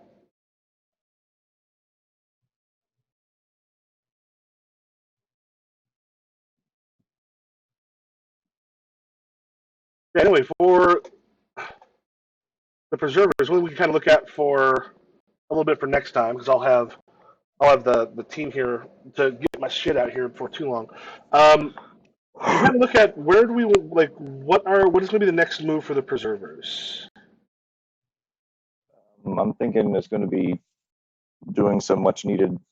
Apparently, the state of the dam is worse than we thought, so we're going to have to focus from maintenance to like actual improvement. Okay. So we're probably going to be turning inwards for the next, Well, so few months. if you're turning inwards, what you're doing is just taking your engineering surplus, getting rid of your engineering surplus, and also getting rid of your need. And it can also be like looking elsewhere to gain things that are not cannibalizing your own stuff. Yeah, like maybe one of these other lakes on the edge of the map, like so up in like what is that?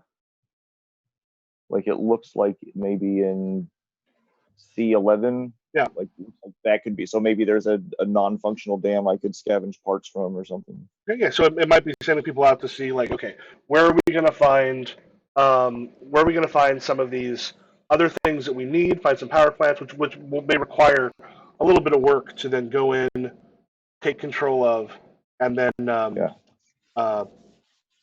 then have. Start.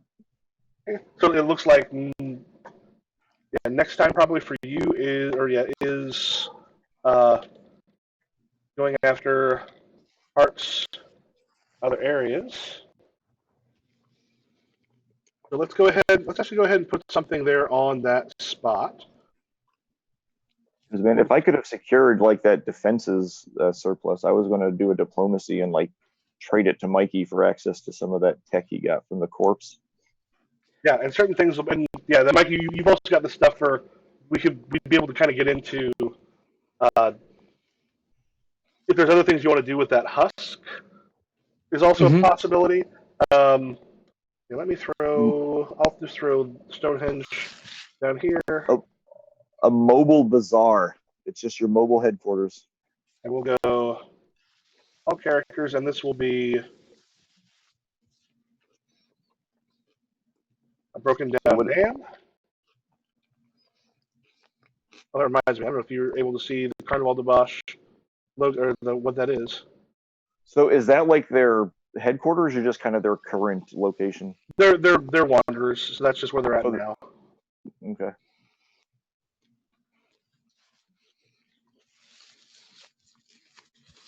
Okay, so it looks like what we got. So we have the preservers heading in to try to find out some stuff as far as like energy wise and try to bring that back up. Cobalt Stars probably going to be going after making some new surpluses or some other stuff that you're looking into. Yep. And some of these too, with a few of those moves, and bring it back up. Things like spending treaties to call in debt can help. You can actually take surpluses from each other by calling in debts. They can actually then spend treaty, try to stop you or try to hold together to stop it. But you can also get like lending aid. When your family throws its weight behind another, roll plus treaty. So if there's something you're trying to do and you want to get someone's help, you can say, we're going to go to you. I'm going to roll plus treaty on a hit. You give that family fleeting advantage. So the next thing that they roll with advantage. On a 7 to 9, you're exposed to any danger, retribution, or unforeseen consequences of that move. So is the fleeting advantage kind of like a hold where it's the next thing that's applicable, or literally literally the next thing they roll? Period. You're generally doing that to set up their very next thing they do. Okay. So like say like somewhere down in the future, I have a surplus of defenses, and Mikey wants that as well. That like I could in fiction, I could use my surplus to help him set up his surplus by lending aid. Yeah, giving him that the advantage dice on that. Okay, cool. What is the difference between advantage and fleeting advantage? I think the whole thing with fleeting advantage. Let me double check. I think that is literally for the next. Oh, let me double check. Fleeting advantage is a special case. Okay. Source of advantage will specify whether they apply to which action they apply to and if they ever run out.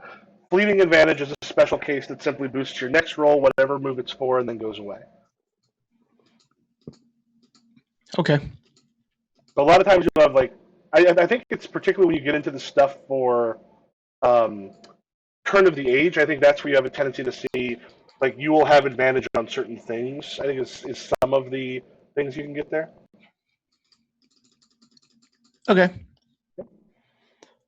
Also, like going into future sessions, are there any specific things that outside of the right here and now that you want to explore, either in the world, in your families, in whatever, in the fiction?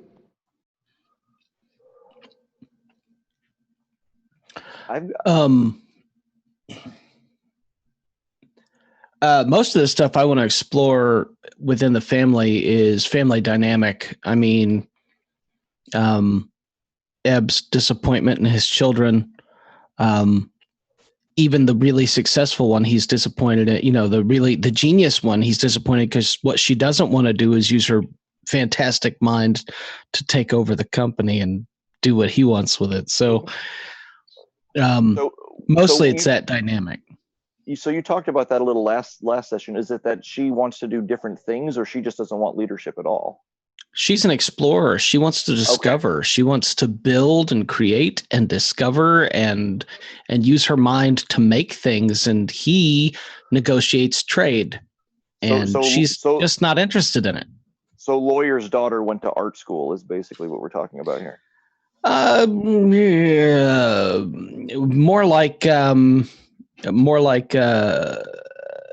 trader's daughter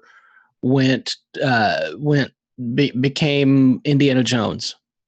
Right. And she doesn't want to sell the stuff. She doesn't want it to. She wants it. Yeah. She doesn't want it sold. She doesn't want it bartered. Yeah, I was talking about like more the trope from movies and stuff, where like the main character wants to go to like art school or be a musician, and like dad is like, no, you need to be a doctor like me and your brother and your grandfather, and actually make some money and make something of yourself. And right, he's like, take over the company. We're building something, and she's like, I'm building this, which is whatever.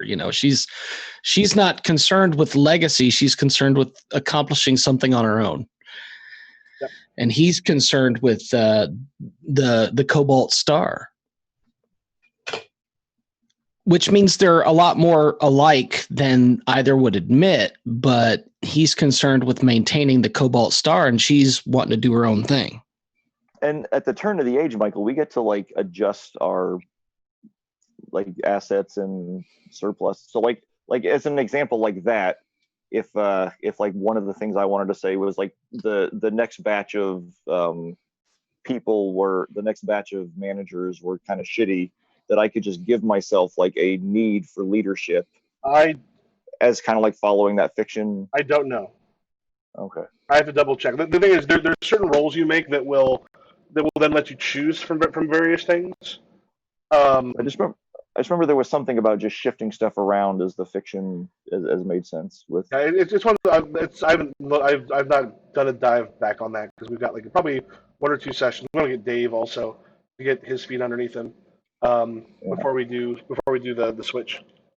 So you think like with his first session that like we would focus on one of us so he could get the mechanics, or we would focus on him so we kind of learn more about his family? We might be able to kind of do a little bit of back and forth on that. Get one, and then sort of do some family stuff. Maybe zoom in to the basics.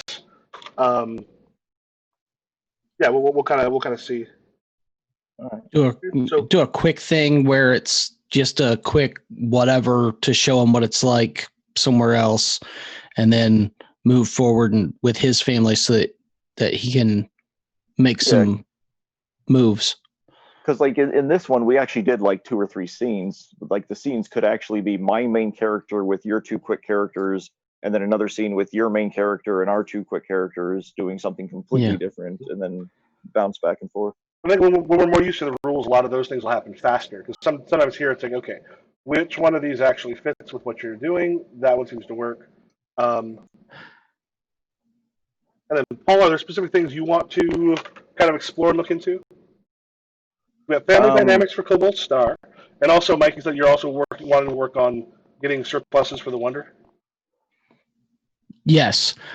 Here's a question: these roles, are they just something that happens in play? Like it says when you become another leader's advisor. Yep. So if I became the advisor to another leader, no matter what, I mark that role, and then whatever the thing is that takes place, but that only happens in play. That's not a between games advancement thing. You can actually use that as a zoom out role. You can basically say, here's what's happened in the meantime. So one of the zoom out options is this has happened. You assume in the role, and that's essentially how you get XP for your character. Yeah, like last session when you zoomed out from Quinn, you could have said Ebb died and Quinn became the leader, for example. Really? Well, the biggest thing for that, I mean, you could do that and just go do the character's death move, but there's the you don't have to do the death move until you've marked all of them. But the biggest thing what you're able to do is Ebb retired. No, it doesn't have to be that. So you're the elder, and you have leader right now. Yeah, if you mark out, say you decide, he becomes an out, like this thing happens during a thing. It either happens in the fiction. Like through the play, you're like, sounds like I am now an agent or whatever. You're the elder, or a rebel or an outsider. Yeah.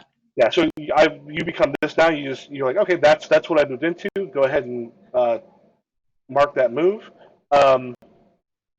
And then when you change role, add 1 to a stat or get a new move. If you mark all rolls, retire to safety and narrate an epilogue using as much of your death move as you wish.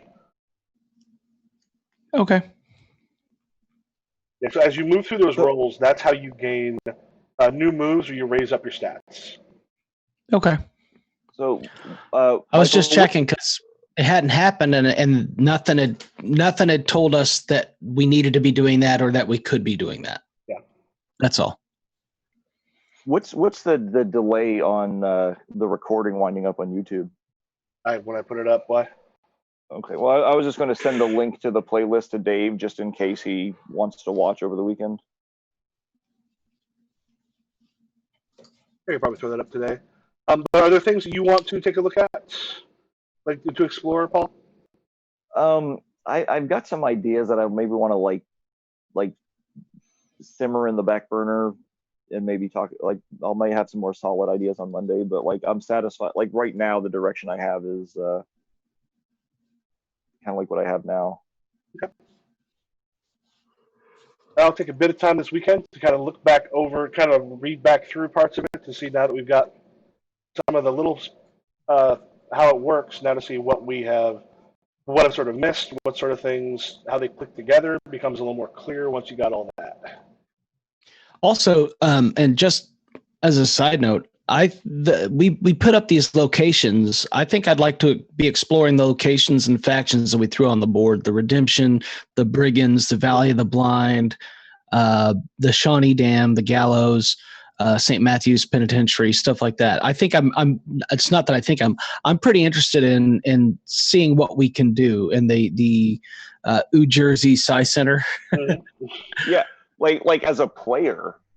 Like not directly related to my faction, but just as a player, I would like us, at some point, whether it's now or or in the next age, I want to figure out like what is up with the Valley of the Blind. That's an interesting the way that was built and. Oh, and Mount Hallow. I want to explore these locations that we threw up. I mean, so picking any of them that sparks your interest, Michael, that triggers something in you would add to the game for me, because I know that it's particularly unuseful and unhelpful as a player when the GM asks, what do you want to do, to say I want to explore the character dynamic of the family when I'm playing all the characters in my family. Well, no, the thing is that way we could one of the things we could do at the family level is have other like basic treated troop style where you can kind of set up what you think for these are the kind of the characters and have other people grab on those characters for like if you tell like Paul and Dave this is how these ones are, we could do a thing where everyone's playing some parts on more of a where it hasn't necessarily zoomed in necessarily, but it's more like the family rated stuff, or even zooming in or here's stuff between the family that's role playing that might turn into moves. Cool. Options. Like today when I made Franco, like that could have been like you saying, all right, here's my scenario. You could have just said like, hey, Paul and Dave, one of you I would like to play, this lieutenant in my personal guard or something like that, because what was the game we played with the I just lost the name of it. The property is based off of the Chernobyl with the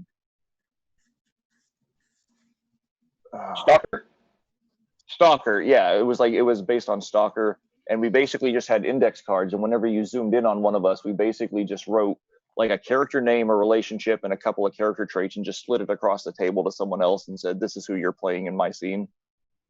Kind of thing. Nature troop style. If you want to dive into family stuff by having other people pick up those NPCs, we can start doing that with each other just to make those really dynamic. Yeah, like when you said I could play Quinn, like you could have said, I'd like you to play Quinn. I want to see how he deals with this situation or something. Yeah, but I like Franco. I like Franco a lot more than I thought I was going to. I like the dynamic there. Yeah. One of the nice things about troop style play in general is you get to go hard on characters because it's like this isn't my main character. if this dude burns out, I have not been developing a bunch of ideas with this person. Right. Yeah. Well, I want to, we have that husk of living machine, and from a family standpoint, they want to delve into that. But from a player standpoint, I want to both develop, I want to work with the family dynamics and the locations and the threats that we put on the map. Yeah, and my family has placed a bookmark on that husk of a living machine too. Like, we're going to honor the deal of giving you rights to it, but we're going to hound you until we get some information or something from it. No, take a peek. Yeah. Like, we will give you this bag of gold if you give us 2 hours with it. Oh, cool. Well, give us 3 bags of gold and we'll give you some lubricant too.